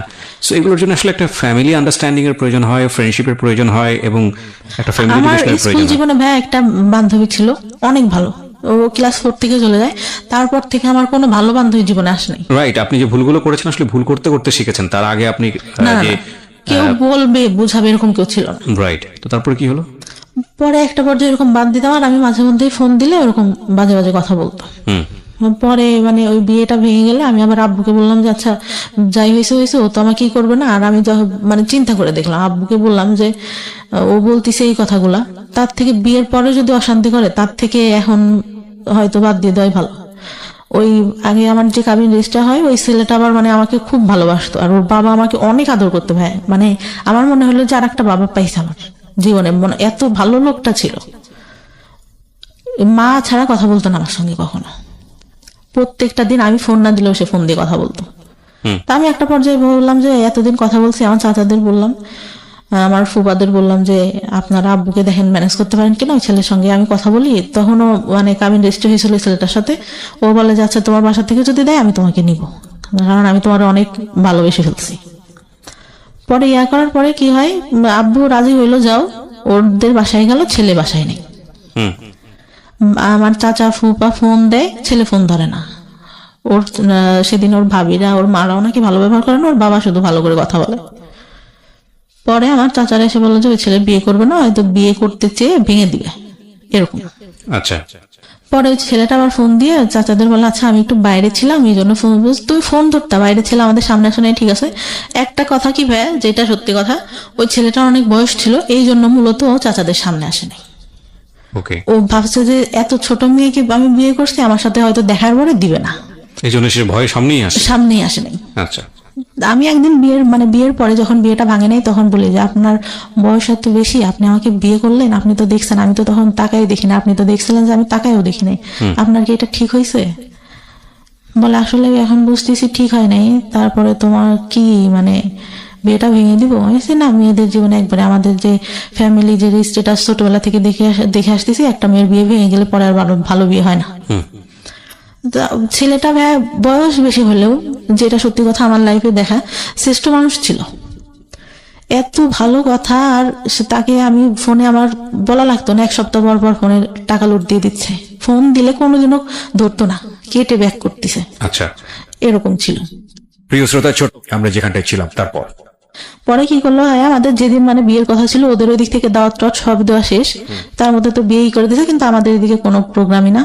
মূলত আমার বিয়েটা ভাঙে আমার বাবা ওই ছেলেটার কথা শুনে, আর হচ্ছে ভাইয়ের বিয়ে দেওয়ার পরে আমার বাবার হাতে হয়তো অত টাকা ছিল না, সে গল্প দিচ্ছে যে আমার একটাই মেয়ে, অনেক বড় করে হ্যান করবো ত্যান করবো, কোনো কিছু করতে পারবে না, এইটা কারণ ছিল। পরে হুট করে ছোট চাচা নিয়ে আসে যে আমাকে মানে ছোটবেলা থেকে Continuously physically torture physically torture করতো, সে নিয়ে আসে। তা নিয়ে আসলে আমার বাবা বলে যে সব কাপড় কেন পরে আসিস, ভালো কাপড় পরতে পারিস না? আমি বলছি, বাসার উপর কি পরবার? এবার আচ্ছা ভালো কাপড় পরতে, তা আমি মানে তখন একটু আন্দাজ হয় যে ভালো কাপড় কেন পরতে বলতেছে। তো নিয়ে আসলে ছেলেটা এত সুন্দর করে এত ভঙ্গিমায় কথা টথা বললো, আমাকে শাড়ি পরায় আবার সেই সামনে নিয়ে বসাইলো, সবকিছু জিজ্ঞাসা করলো। আমি ওনার ভঙ্গিমা দেখে, কথা বলা দেখে, দেখতে সুন্দর ছিল আমার, মানে ভালোই, মানে একটা বার তাকাইছিলাম, ভালোই লাগলো। এর থেকে একটু বয়সী হবে, তারপরে বয়সের ডিস্টেন্স আমাদের 15 বছর মতো। তা আমাকে পরে হচ্ছে ওদের বাসার থেকে দেখতে আসবে, এর মধ্যে ওই ছেলে ভাই আমাদের মানে মানে সবকিছু, আমার বাবা সবকিছু খোঁজ নিছে এক রাতের মধ্যে, একদিনের মধ্যে। আর নেওয়ার পরে ওরা বাসার থেকে আসে, আমি আবার বলি যে আমার যে আগে একটা ইয়া হয়েছিল এটা কি বলা হয়েছে কিনা, আমার মাকে জিজ্ঞাসা করলাম যে আমি কিন্তু পরে এবার বিয়ের পরে সমস্যা হবে, এটা কিন্তু আমি মেনে নেব না। ওকে। পরে ঘটককে বলে, ঘটক আবার বলে যে না, বলা হয়নি। তা বলে যে আচ্ছা তাহলে বাব্বু বলে যে আচ্ছা বলো, যদি বললে যদি করলো নাইলে নাই, বিয়ে করলে। পরে ভাইয়া বিয়ে দেওয়া, উনি ওনাকে বলছে, উনি সবার কাছে খোঁজ নিয়েছে, কিন্তু সবাই তো জানে যেহেতু ফ্যামিলিটা ভালো, জানে, সবাই বলছে যে না উঠাই নাই, শুধু ওদের কাবিন রেজিস্ট্রি হয়েছিল। ছেলে বিয়ের আগে আসলো, ওদের বাসা থেকে সবাই আসলো, এসে ওর বাবা অনেকে, মানে আমার তারপর ঈদের পরে ছিল, কোরবানি ঈদের পরে মেবি, ওই দুনিয়ার লোক এসে মনে হচ্ছে আমি একটা কার্টুন বসে আছি, আমাকে দেখতেছে, কি দেখতেছে। ছেলের নানা ছিল, আমার চুল ধরে ঘোমটা নামায়, এইটা ওইটা, আমার খুব বিরক্ত লাগছে। কি রে চুল ধরবে, এইটা কি চুল ধরার যুগ নাকি? 2015 সাল ভাই, চিন্তা করেন আমার চুল ধরে হাঁটা দেখতেছে, কেমন মেজাজটা গরম হতে পারে তখন। ওকে। আমার খুব মেজাজ খারাপ হয়, আমি রেগে যখন বের করে দেয় আমি আসি, চলে আসি। আমার চাচাতো ভাইরা বলতেছে আপুর কি হয়েছে, আপু কেন রাগ করছে? আমার চাচাতো ভাই বড় চাচার ছেলে, আমার থেকে বয়সে ছোট, মানে আমাদের বাবা আগে বিয়ে করে তো এই জন্য। ও আমাকে অনেক ভালোবাসে, বুবু বলে ডাকে। বুবু কেন রাগ করছে, বুবু কি হয়েছে? চুল কেন ধরে দেখলো, আমার হাঁটা কেন দেখলো, আমি কি ইয়া নাকি, এরকম করে বলি। পরে তাদেরও পছন্দ হয়, বিয়ে পরে সেদিন বিয়ে পড়াই দিল ভাই, একদম। আগেটা ডিভোর্স হয়েছিল? হ্যাঁ, ডিভোর্স হয়ে গেছে, তার মনে হয় ভাইয়া 1 সপ্তাহের মাথায় আমার বিয়ে দিয়ে দিল। ডিভোর্স হলেও তো 3 মাস সময় লাগে, ওয়েট করতে হয়। হ্যাঁ, তো কি করলো, বিয়ে দিয়ে দিল। আর আব্বুর একটু ক্ষমতা ছিল, বললাম না, একটু পলিটিক্যালি ইয়া ছিল, ওই জন্য কেউ আর কিছু বলে টলে নাই, ইয়া করে নাই। কিন্তু ওই ছেলেরা নেওয়ার জন্য অনেক লোক দিয়ে খবর পাঠাইছে, ত্যান করছে, কিন্তু এদিক থেকে আমাদের এদিক থেকে কোনো কথা ইয়া হয়নি। আমি একটা সময় মানে আগের যে ছেলেটা ছিল ওকে বলছিলাম যে তুমি যদি চাও আমি কিন্তু চলে আসবো, কিন্তু সে নাচরবন্ধ অনুষ্ঠান করতে হবে, হ্যান ত্যান এটা সেটা। আবার তাদের চিন্তা ছিল কিছু দেবে না। পরে এর সাথে বিয়ে গেল, সেদিন বিয়েটা একদম পড়াই দিল। বিয়েটা পড়াই দেওয়ার পরে ছেলের কথার ভঙ্গিমা এটা সেটা, সে ডিপ্লোমা কমপ্লিট করছে, সে বললো যে আমি বিএসসি কমপ্লিট করছি। মিথ্যা কথাটা পুরাই বললো। বললো যে টাউনে জায়গা আছে ওইখানে বাড়ি করবো, এটাও পুরা মিথ্যা কথা। জায়গা কিছুই, মানে এমনিতে গ্রামে জায়গা জমি আল্লাহর রহমতে ভালো আছে, কিন্তু ওইগুলো মিথ্যা কথা। কারণ ওদের যে বাড়ি টাড়ি দেখলে তো বিয়ে দিবে না। আমার চাচা কিন্তু দেখে আসছে ভাই, কিন্তু সে মানে বাড়ি কেমন, এটা কেমন কিছুই বলে নাই। বলছে ভাই ছেলে ভালো চাকরি করে, ভালো দেখতে, বাড়ি জমি জায়গা যা আছে অনেক ভালো। বিয়ে হওয়ার পরে তার সাথে উঠাই নাই, তখন এমনিতে বিয়ে হলো, ছেলে থাকলো রাতে, সবকিছু জিজ্ঞাসা করলো যে বিয়ে হয়েছিল, কোনো কিছু হয়েছে কিনা, এটা সেটা। আমি বললাম না, বিয়ের আগে তো বলছি যে শুধু কথাই হইতো, আর কোনো কিছু না। আর ছেলেটা হয়তো ওরকম ছিল না যে দেখা করবে বা হ্যান ত্যান। পরে সারা রাত গল্প টল্প করলাম, করার পরে মানে ভাইয়া যে বলে না যে মানে হাজবেন্ডের কাছ থেকে একটা ভালো কথা বা ভালো কিছু, সে প্রথম অনেক ভালো কথা বলতো, ভালো ব্যবহার করতো।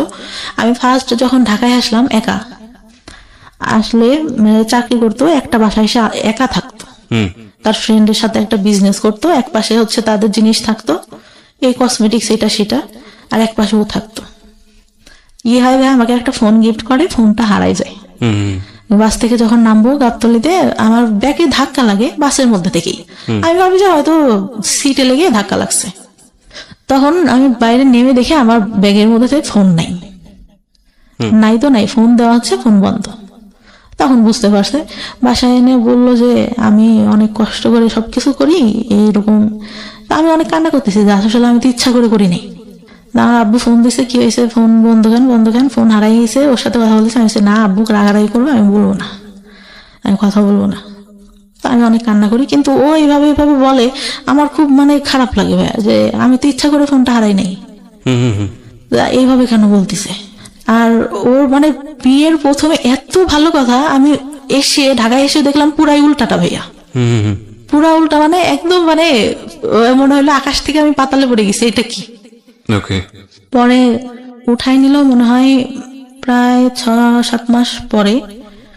উঠাই নেওয়ার পরে আমাকে যেরকম মানে ইয়াতে আমি পার্লার থেকে সেজে আসলাম, এই বউটু সে যে এত সুন্দর করে আসলো, সে আমার সাথে এতদিন যে সংসার করতে, সে বিয়ের দিন সে এমন ভাব করতেছে যে আমার প্রথম দেখতেছে। আমার খুব বিরক্ত লাগতেছে, আমি বসে বসে খুব ফুল দিছি আগে, কি রে বিয়ে হয়ে গেছে আগের থেকেই চেনা জানা, সে এমন একটা ঢং করতেছে যে আমার এই ফার্স্ট দেখলো এটা সেটা। তার মধ্যে আবার ক্যামেরাম্যান এরকম করে তাকাইতে বলতেছে। আমার আবার একটা জিনিস একটা কেউ যদি বলতো বুঝতে পারতাম, একটাবার বললে যে এইটা এরকম না এরকম করো। সে কি বললো, বিয়ে তো প্রথম করতেছি এই জন্য আসলে বুঝি নাই কিভাবে, ক্যামেরাম্যান বলতেছে সে বুঝতেইছে না কি করতে হবে, তাকাইতে হবে কিভাবে কি। বিয়ে তো ফার্স্ট করলাম, আগে তো আর একটাও করি নাই, কিভাবে বুঝবো। আমার ওই কথাটা খুব খারাপ লাগে, কি রে এই খোটা দেওয়া শুরু করলো এটা না কেমনে কি। কথায় কথায় এই কথাটা আসতেছিল। অনেকেই হয়তো নোটিস করে, আমি নোটিস করি নাই, বিয়ের পরে করি। তারপরে যখন নিয়ে গেল ভাইয়া, চারপাশে জঙ্গল, মাঝখানে মাটির পথ, আমাকে নিয়ে যাচ্ছে। আমি মানে সন্ধ্যা কি কই নিয়ে যায় আমাকে, এটা কই আসলাম। যখন ওদের বাসার সামনে যে নামালো ভাইয়া, আমি পুরা মানে আমি মানুষের বলে না বেশি কষ্টে হাসি পাই, আমি হাসতেছিলাম। কি এটা কি থেকে নিয়ে আসলো, হাফ ওয়াল একটা ফুল ওয়াল 2টা রুম, একটা হাফ ওয়াল টিন শেড, মানে এমন আগেকার যুগের একটা বাড়ি, এতটুকু ঘর, এটা কই আসলাম আমি। তো তখন আমার মনে সান্ত্বনা দিচ্ছি, তখনও জানি যে ওদের টাউনে জায়গা আছে, ওইখানে বাড়ি করবে। আচ্ছা, তো ওইটা বলে মনে সান্ত্বনা দিচ্ছিলাম, না জায়গা জমি আছে, বাড়ি করবে, এখানে থাকবে না, তো এখানে বাড়ি করে কি করবে, হয়তো এটা। পরে ভালোই থাকলাম ওইখানে 2 দিন। পরের দিন অনুষ্ঠান করলো, পরের দিন যাইতে দিল না। 2 দিন পরে আবার বাবার বাড়িতে আসলাম, ওর বোনরা আসলো সাথে। বিয়ের পরে কি হলো, আমার গেছি, আমার যে গয়নাটা দিছে আমার ছোট ননদ দেখে বলে, কি গয়না দিছে, দেখতে ভালো না, এই আমাদের বাসা থেকে যেটা দিছে অনেক সুন্দর। তারপরে আমি তো মানে আমার মন খারাপ, আমি বললাম যে আব্বু বলছে যে আমার তো একটাই মেয়ে, তো তোমাকে আমি ভালো করে বানাই দেবো, এখন তাড়াহুড়া করে এইটা ওদের কাছে ছিল এটাই এনে দিছে বলি। পরে ওর আবার চাকরিতে তো ছুটি ছিল না, 1 সপ্তাহ পরে আবার গেলে আবার শ্বশুর বাড়িতে আসলাম। তার মধ্যে লাগলো ঝামেলা, কি মাছ কুটতে দিছে ভাইয়া। জীবনে যে আমি কোনোদিনও আমার ছোটবেলা থেকে আমি জীবনে কোনোদিনও আমি নিজে মনে করে না হাত দিয়ে ভাত নিয়ে খাইছি। শীতের দিন বাবা এত অলস ছিলাম, শীত লাগবে হাত দিয়ে ভাত খেতে গেলে আম্মু খাওয়াই দিতে হবে, নাইলে রাতে সেদিন খেলাম না, শুয়ে পড়লাম এরকম। মাছ কুটতে দিয়েছে, ছোট মাছ ভাই, আমি এত আস্তে কাটতেছি, আমার ননদটাও কাটতেছে। তো বলতেছে যে এত আস্তে মানুষ মাছ কাটে। আমি বলতেছি আমি তো এখনো করি নাই, এ তো করতেছি এই বেশি। তো আমি বাসায় এসে মানে আমার কোনো কাজই পছন্দ হয় না ভাই। তো আমি খুব মানে আমার খুব খারাপ লাগতেছে, আম্মুর কথা মনে পড়তেছে, কান্না করতেছি যে আমার এটা কি দিল, কি দেখে বিয়ে দিল। পরে ওদের একটা খালু থাকে, ওদের সাথে আবার ওর টাকা দেয়, ওদের সাথে আবার ঝামেলা হয়। তা ওই খালুটা মানে বিয়ের দিন আমার চাচাকে নাকি করে বলে যে বিয়ে তো দিলেন, পরে বুঝবেন মজাটা কেমন, এরকম বললো। আমরা তখন আমার ছোট চাচা কিছু বলে নাই তাকে। পরে আব্বুকে হয়তো বললে আমার বিয়ের কিছুদিন বলতে 5-6 মাস পরে আমি মনে হয় প্রেগনেন্ট হই। 1 মাস পর আমি বুঝতে পারি, তার আগে বুঝতে পারিনি। 1 মাস পর যখন পিরিয়ড হচ্ছে না তখন বুঝতে পারি। তার মধ্যে ওই যে শ্বশুর বাড়িতে যাই মাঝে মধ্যে, আমার শ্বশুর তখন বেঁচে ছিল, এইটা নিয়ে বাঁধাবে ওইটা নিয়ে বাঁধাবে, এইরকম এই কাজটা কেন করে না, ওইটা কেন কিছুই করে না। আমি তো ভাই আমি বুঝি না আসলে সংসারে কি করতে হয়, টোটালি আমি বুঝি না কি করতে হয় একটা সংসারে, যে উঠবো সকালে উঠে এটা করবো ওইটা করবো। আমি তো ওইভাবে মানুষই নেই, সব দেখছি আমার মা কাজের লোক দিয়ে করাচ্ছে, নিজে শুধু রান্নার বান্না করতেছে। মানে বললাম না ফ্যামিলিটা বড় ছিল, একসাথে ছিল সবাই, তো করতেছে। তারপর আমি মানে করতাম না। আমার কি হলো, বাচ্চাটা যখন প্রেগনেন্ট আমি, তখন আমি একদম আমার বাড়িতেই, আমার বিয়ের পরে ভাই আমার হাজবেন্ড আমাকে কাপড় দিত না ওকে। টোটালি বলতে। আমি গেছি, আমার একটা জামা সবসময় পরার জন্য 500-550 টাকা দাম হবে। বললাম যে এটা আমার পছন্দ হয়েছে, আমি নিবো। বলছে, আমার কাছে টাকা নেই, তোমার কাছে থাকলে নাও। তারপর আমি নিলাম, আমি ইয়া করি নাই। আবার আমার খালার ছেলেটা অসুস্থ হয়ে যায়, ওর কাছে টাকা ছিল না, আমি মানি ব্যাগ দেখে আমার কাছে টাকা ছিল, ওটার মধ্যে দিয়ে দিই। মানে এতটাই ভালোবাসতাম ভাই ফার্স্ট টাইমে, এতটাই বিশ্বাস করছি তার কথা শুনে। পরে আমার খুব খারাপ লাগে। ঈদ যায় 2টা ভাই, ঈদে 1 কাপড়ও দেয় না আমাকে। আমার বাবার বাড়ি থেকে সব ঢাকায় আসছি, এই বছর বাণিজ্য মেলায় যাবো ভাইয়া। আমি বললাম যে গেলে কি কিনে দেবা, বলে যাওয়ার আগেই কি কিনে দিব। বাণিজ্য মেলায় সবাই ঘুরতে যায়, কিছু কিনতে যায় না, ওখানে অনেক দাম। তাহলে কি দরকার আছে যাওয়ার। ওকে। পরে আমি আম্মুরে ফোন দিয়ে কান্না করতেছিলাম, আব্বু আবার বিকাশে 2000 টাকা পাঠায় ওর, যে ও গেলে যা কিনতে যায় কিনে দিও। পরে যাই, ওখান থেকে একটা হাতের ব্রেসলেট, একটা পাইল কিনে আর একটা আংটি কিনি। ও মানে আমাকে নিয়ে যাওয়ার পরে ভাইয়া শুধু গ্রাউন্ডে ঘোরাচ্ছে, যে সব আগে ঘুরে দেখো। আর দোকান যখন বন্ধ হয়ে যাচ্ছে তাড়াহুড়ো করে ওই 3টা জিনিস নেই। নিয়ে আসার পরে যে প্রেগনেন্ট, তখনও জানি না প্রেগনেন্ট। আসি আবার যাই ওই শ্বশুর বাড়িতে, বেশি হলেও 3 থেকে 4 দিন থাকি, তার মধ্যে যত সব কাহিনী। আবার এখন পর্যন্ত দুপুরে ঘুমান আমার শাশুড়ি দেখতে পারে না, এই ঘুমায় দেখে তুই অবস্থা। একটু কাজ করে রসুন পেঁয়াজ ছিলে রাখলে পরে রান্না বান্না করতে তাড়াতাড়ি হয়। মানে একেবারে ঘরের ভিতরকার গল্প, সেই যে গল্পটা না হয় আমরা নাই বা গেলাম, রিওসটাই আমরা ছিলাম। কিন্তু আপনি এখন যেটা বুঝি যে আপনি একটা সংসার করছেন, আপনার সেকেন্ড বিয়ে, এবং এই সংসার করা অবস্থায় আপনার একটা বাচ্চা আছে যার বয়স 3 বছরের মতো, 2.5 থেকে 3 বছর। এবং আপনার জীবনের কিছু অসহনীয় অতীত আছে, যেটা খুব বড় আকারের সিক্রেটস না, বাট কোন শিশুর জীবনে বড় আকারের সিক্রেটসটা বলবো আমি, কথাটা বলা ঠিক হলো না, অবশ্যই বড় ধরনের সিক্রেটস, কিন্তু ইম্প্যাক্ট, ভয়ানক রকমের ইম্প্যাক্ট হতে পারে, সেই জায়গাটা থেকে হয়তো অন্যদিকে চলে গেছে। তবে আমরা একটু ইম্প্যাক্টের জায়গাতে একটু আসতে পারি, যেটা হতে পারে যে ও যখন ক্লাস 9-এ ছিল ও সুইসাইড করার প্ল্যান করলো, ধরুন 40টা ঘুমের ওষুধ খেয়ে প্ল্যান করেছিল, প্রায় মারা যাওয়ার মতো অবস্থা। ওর জীবনটা ওখানেই শেষ হয়ে যেতে পারতো এরকম একটা শৈশবের কারণে, কিন্তু শেষ হয়নি। কিন্তু তারপরে ওর যে জীবনটা গিফট পেয়েছে ওর ফ্যামিলির কাছ থেকে, সেই জীবনটাও কি খুব সুখকর জীবন? সেটাও, সেখানে কিন্তু স্বপ্ন পূরণের স্বাদ নেই, সেখানে স্বপ্ন পূরণের ব্যবস্থা নেই, একটা সংসার যেখানে সুখ নেই, কোন রকম খেয়ে পড়ে বেঁচে থাকা, এবং দিন চলে যাচ্ছে, ওকে যাচ্ছে। এটাই কি জীবন? আপনি পড়াশোনা করছেন? জি। আচ্ছা, ডিগ্রি পড়ছেন? হ্যাঁ। আপনাকে যদি আমি একটা নৈমিত্তিক প্রশ্ন করি, সেই প্রশ্নের উত্তরটা আমি জানি কি আসবে, তারপর আমি প্রশ্নটা করছি। আপনি কি সুখী? না, একদমই না। একদমই না। কেন আপনি সুখী না? ওই তো বললাম না, ওইরকম করে দেয়। তারপর আমার চাচা, যেটা বলতে ভুলে গেছি, বিয়ের পরে এই ছেলেটার সাথে যখন বিয়ে হয়, ওর চলে গেল। আমার দাদি ছোটবেলা থেকে আমাকে দেখতে পারতো না। এই খাওয়াটা এ হলে ফুপুরে আসছে, বলবে যে খেতে বসছি, দেখা গেছে সামনে থেকে বাটিটা টান দিয়ে নিয়ে নিত। আপনার ফুপু? আমার দাদি। দাদি? হ্যাঁ। বলতো যে ওরা তো চলে যাবে, তুমি তো বাসায় খাওয়াই, পরে খাবা। মেয়ে বলে হয়তো দেখতে পারতো না। আমার খুব খারাপ লাগতো, আমার ভাইকে অনেক ভালোবাসতো আমার দাদি। হ্যাঁ, এই যে ডিসক্রিমিনেশন, এটা আমাদের সমাজে আছে। পরে এই বিয়েটা হওয়ার পরে কি হলো, ফুপুরা আসছে সবাই, আমার হাজবেন্ড চলে গেছে তখন ঢাকায়। আমি ঘুম থেকে উঠছি, আমার অনেক গলা ব্যথা, আমার টনসিলের প্রবলেম এখনো,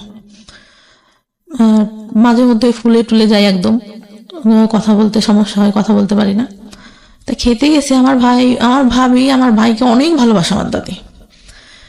আমি খেতে গেছি, মাংসর বাটিটা সামনে আছে, আমি ডাল নিয়ে মাংসটা নিতে গেছি, উনি কোত্থেকে এসে বাটিটা টান দিয়ে সামনে থেকে নিয়ে নিচ্ছে, মানে দড়িও নাই। আমি বলতেছে, তুমি কি মাংস নিবা? তোমার ফুপুরা খাইছে, যাওয়ার সময় আবার খাবে।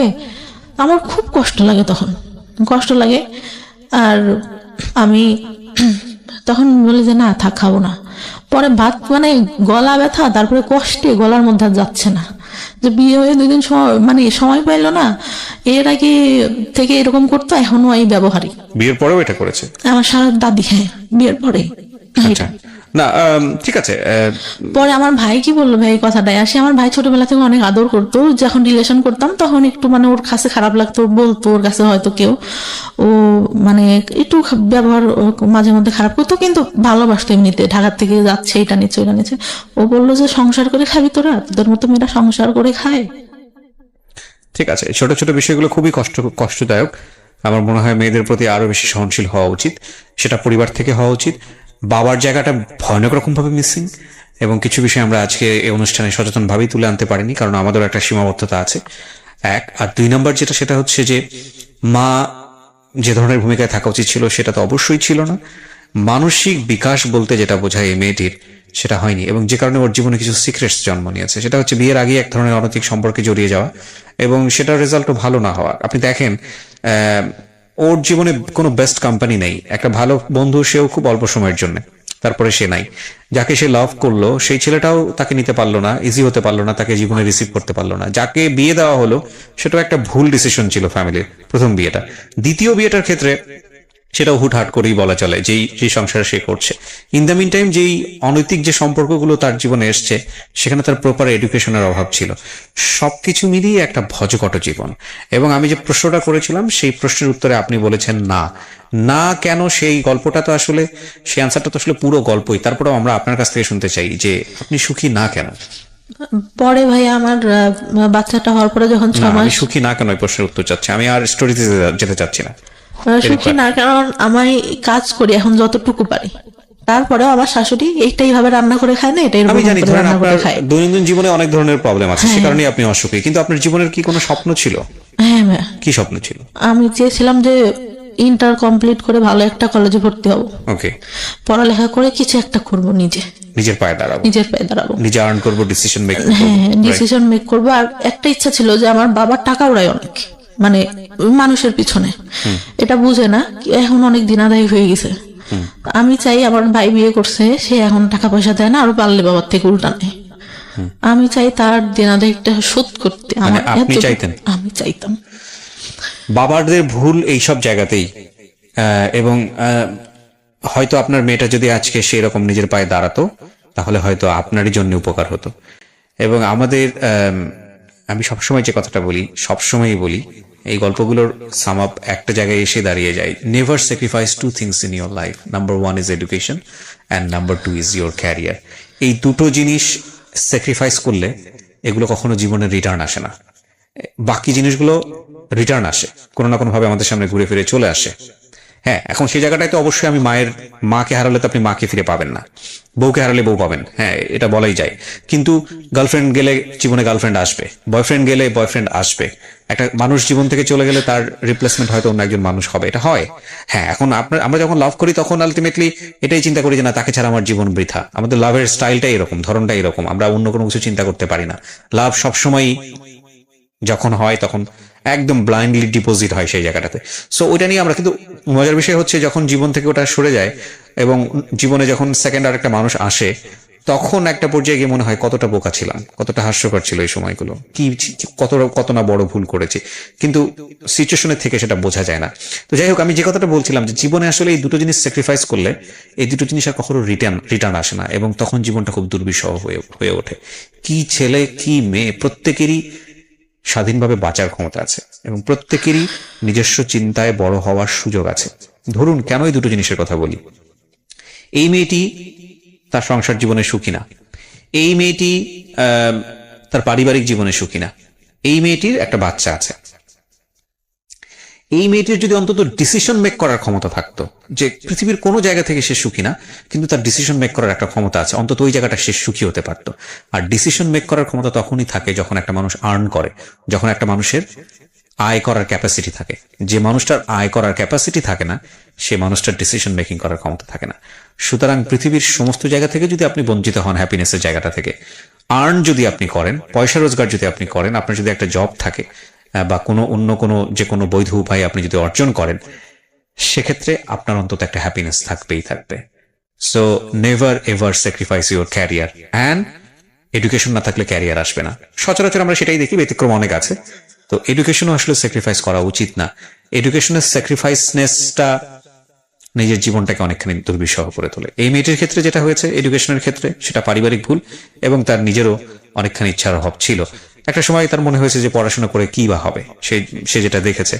এবং সবকিছু মিলিয়েই এইরকম জীবন, সমাপ্তির মতো জীবন বাংলাদেশের অনেক মেয়ের আছে, অসংখ্য মেয়ের আছে। কিন্তু একটা কথা হচ্ছে যে আমরা আসলে সুন্দর দিনের স্বপ্ন দেখি, আমরা আগামীকাল নিয়ে পজিটিভ ভাবতে চাই, আমরা বেঁচে থাকি ভালো কিছুর জন্য। আমরা প্রতি মুহূর্তে স্বপ্ন দেখি আমাদের জীবনটা অনেক সুন্দর হবে, যে কারণেই আমরা বেঁচে থাকি।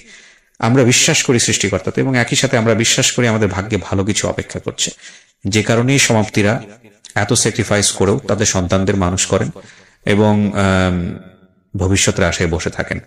ওনার একটা সুখের জায়গা অন্তত আছে, সেটা হচ্ছে ওনার সন্তান। উনি ওনার সন্তানের কাছ থেকে ভালো কিছু আশা করেন। আপনার যদি একটা মেয়ে হয়, আমি একটু প্রশ্নটা করে আজকের অনুষ্ঠানটা শেষ করে দিই। আপনার যদি একটা মেয়ে হয়, আপনি আপনার মেয়েটাকে আপনি কিভাবে বড় করবেন? আমার ভাইয়া মেয়ে। ও আপনার মেয়ে? আচ্ছা, ওর বয়স কত? 3 বছর? 3 বছর। ও, তো আপনার এই প্রবলেমগুলা যেগুলো আপনি ফেস করছেন, এখন আপনি তো বোঝেন যে আসলে কোথা থেকে কি হতে পারে, তো এই বিষয়গুলোকে আপনি ওর দিকে খেয়াল রাখেন? সব সময় ভাই, সব সময়। এই যে যেরকম আমার ও বাবা বা এখনই বুঝাই যে এটা তুমি এটা করতেছ আম্মু, এটা যদি কেউ ইয়া করে তুমি আমাকে কিন্তু বলবা, শারীরিক যেটা ইয়া ওটা, এটা কিন্তু সেনসিটিভ। আর ও মানে এত বিশ্বাস করবেন না, এত বুদ্ধি ওর মাথায়। আমি যদি একটু কান্না করি ভাইয়া, মা তোমার কি হয়েছে, বিউটিফুল। আমি চাই আপনার মেয়েকে আপনি ভালো শিক্ষায় শিক্ষিত করেন এবং তাকে আমি মেন্টালি সাপোর্ট দিব ভাই, সব দিক থেকে। ওর বাবা না দিতে পারলে আমি যেটা, আমার হাজবেন্ড এখন পর্যন্ত ভাই আমার এটা বলা খুব দরকার, হাত খরচ দেন। আমার বাচ্চা পেটে আসে, তারপরে ফার্স্ট আমার গায়ে হাত তোলে। আমি জানি ভেতরে যদি ঢুকি তাহলে আরো অনেক কিছু বের হবে যেগুলো হয়তো সহ্য করার মতো না, কিন্তু তারপরেও সেই মানুষটাই আপনার মানুষ এবং তার সাথে আপনি সংসার করছেন। হয়তো ভবিষ্যতে সবকিছু ঠিক হয়ে যাবে। সবকিছু ঠিক হওয়া সম্ভব বলে আমার মনে হয় না, কারণ সে এখনো ফেসবুকে এত মেয়ের সাথে কথা বলে। আইডি আছে আপনার কোনো ফেসবুক আছে? হ্যাঁ, আমার ফেসবুক আছে। সো আপনি ওটা দিয়ে তাকে মনিটর করেন? না। আচ্ছা, কিন্তু সে এসে ইয়া করতেছে, কথা বলতেছে, রেখে দিছে। আমি দেখতে গেছি অনেক মেয়ের সাথে। আমি আপনাকে একটা প্রশ্ন করি, প্রসঙ্গটা অন্যদিকে চলে যাচ্ছে। যে মানুষটা আপনাকে ভালোবাসে না, যে মানুষটা আপনাকে সময় দেয় না, বা আপনি যাকে যেভাবে চাচ্ছেন সেভাবে তাকে পান না, সেই মানুষটা 8-10 জন মানুষের সাথে কি করলো না করলো সেটা দিয়ে আপনার কি লাভ? আগে প্রথম অনেক খারাপ লাগতো ভাইয়া, প্রথম অনেক খারাপ লাগতো। এখন মানে দেখেও বলতে গেলে অনেক মারতো। আচ্ছা, অনেক মারতো। আমার শ্বশুর বললাম মারা যায়, আমার মেয়েটা যখন 6 মাস বয়স, তখন আমার মা আমার সঙ্গে যায়। আমার শাশুড়িরা সব আমার মায়ের দিয়ে এটা করেন তো, আপা ওইটা করেন তো, আমার ননদরা। লাইফে না সবকিছু চুক্তি দিয়ে হয় না। আপনি যে ঘটনাগুলোর মধ্যে যাচ্ছেন, এই ছোট ছোট ঘটনার মধ্যে আমি আর যাচ্ছি না। আমি এখনো পজিটিভ ভাবতে চাই, যেহেতু আমি আমার হাজবেন্ডের গায়ে হাত তুলে একটা পর্যায়ে ভাই। এইটা ঠিক আছে, আমি জানি আপনার জীবনে হয়তো আরো বেশ কিছু সিক্রেটস আছে। আপনি এটা যেটা হয়েছে আপনার কাছে গায়ে কন্টিনিউ হাত তুলতে হয়তো একটা সময় আপনি গিয়ে, আমি ওই জন্য তুলি না, আমার মায়ের জন্য। আমার বাসায় আমার মা আসে, আমার মেয়েটা তখন ছোট, ও অফিস থেকে এসে কন্টিনিউয়াসলি এটা দেন তো ওইটা দেন তো বলে। আমি বলি যে তুমি এরকম বলো দেখেই তো তোমার বাসায় আমার মা গেছিল, তোমার মারাও বলে। সে একটা পর্যায়ে উঠে আসলে বললো যে তুই দিলি না কেন আমি আসার পর। এটা দেন তো ওটা দেন তো বলতে আম্মুকে বলতো, মানে যৌতুকের ব্যাপারে? না। তাহলে ওই পানি দান তো আম্মু, এটা খাওয়া, ওইটা টানেন তো আম্মু, এরকম বলতো। আমার খারাপ লাগতো, কি আমি আছে আমার মাকে কেন বলে? ও বলতে পারে যে আপনি একটু বাবুকে ধরেন, ওইটা আমাকে সেটা দিক। যাই হোক, আমি সংসারের বিষয়গুলো দিতে চাচ্ছি না। আমি যেটা বুঝি যে আপনি কমপ্লিটলি নট হ্যাপি, কিন্তু এই মানুষটাই ধরেন একটা সময় গেলে সৃষ্টিকর্তা চাইলে হয়তো আপনার সবচেয়ে কাছের মানুষ হয়ে যাবেন, মনের মানুষ হয়ে যাবেন। হয়তো থিঙ্ক পজিটিভ, পজিটিভ চিন্তা করাটাই বেটার। যেহেতু আপনার সে হাজবেন্ড, করি ভাই, কারণ আগে যত সমস্যা হতো এখন আগের থেকে অনেক কমছে। সে একটু মানে বলতে গেলে লোভী টাইপের। ঠিক আছে, থাক। আপনি ধরেন যেহেতু আপনার সঙ্গে সংসার করছেন, তাকে নিয়ে নেগেটিভ না বলাটাই বেটার। আপনি যেটা বুঝি যে আপনি হোপ ফর দ্য বেস্ট, আর দিন শেষে কিন্তু সে আপনার সন্তানের, তাই না? এবং একটা সন্তানের ক্ষেত্রে বাবা মায়ের সম্পর্কটা যেমনই হোক না কেন, এই দুজন মানুষের প্রয়োজন অনেক বেশি। সো এই জায়গাটায় বাবা এবং মাকে অনেক বেশি স্যাক্রিফাইস করতে হয়, এবং এই ধরনের স্টোরি আমরা আমি যতটা সম্ভব স্যাক্রিফাইস করে যাচ্ছি এখন। আগে তো বুঝতাম না ভাই, ফার্স্ট টাইমে ছোট ছিলাম, অনেক কষ্ট হতো। আপনার লাইফের জায়গাটাতে অনেক বেশি স্যাক্রিফাইসের ব্যাপার আছে। সো আমি আসলে ওই জায়গাটাই কনক্লুশন টানতে চাই যে আপনার সন্তান আপনি যেই ধরনের পরিবেশের মধ্য দিয়ে বড় হয়েছেন, যেটা আপনার লাইফে খুব নেগেটিভলি ইফেক্ট করেছে, সেটা থেকে সেফ থাকবে, কারণ আপনার এক্সপিরিয়েন্সের জন্য। হ্যাঁ, আমার এই জায়গাটাই experience-এর টানতে চাই হচ্ছে আমার যারা লিসনার তাদের কাছে। দেখুন, গল্পের বিন্যাসে সেই ধরনের কোনো রোম্যান্স নাই, সেই ধরনের কোনো রোমাঞ্চকর ব্যাপার নাই, সেই ধরনের কোনো শিহরিত হওয়ার ব্যাপার নাই, এবং আজকের যে গল্পের বলার ধরন, সেখানে সেই ধরনের আপস অ্যান্ড ডাউন তন্ময় হয়ে শোনার মতো হয়তো তেমন কোনো বিষয় নাই। কিন্তু একটা শিক্ষার জায়গা আছে, চমৎকার একটা শিক্ষার জায়গা। ওনার জীবনের কিছু ভুল, কিছু অপরাধের জন্ম হয়েছে ওনার খুব অতীত অভিজ্ঞতার কারণে, এবং একই সাথে ওনার দ্বারা অনেক ভালো কিছু করা সম্ভব ছিল, সেটা হয়নি। সেটা সাফারার ওনার ফ্যামিলি, উনি নিজে, এবং ওনার ফ্যামিলি অফকোর্স, ওনার বাবা মা তো অবশ্যই সাফারার। তো আপনারা যারা শুনলেন, তারা যেন ওনার মতো করে ভুলগুলো না করেন, বা তারা যেন তাদের মেয়েকে প্রপারলি বড় করেন। এই যে বেসিক নিড, যেগুলো শিশুকে কি পরিবেশে বড় করলে সে কোনো সেক্সুয়াল অ্যাবিউজের শিকার হবে না, শিশুকে কি পরিবেশে বড় করলে তার যে বেসিক নিডগুলো, তার যে শারীরিক পরিবর্তন, বয়ঃসন্ধিকালের যে বিষয়গুলো, সেগুলো খুব স্বাভাবিকভাবেই সে নিতে শিখবে। শিশুকে কি পরিবেশে বড় করলে যাতে করে তার physical safety and security ensure হবে, শিশুকে কি পরিবেশে বড় করলে শিশু একটা ভুল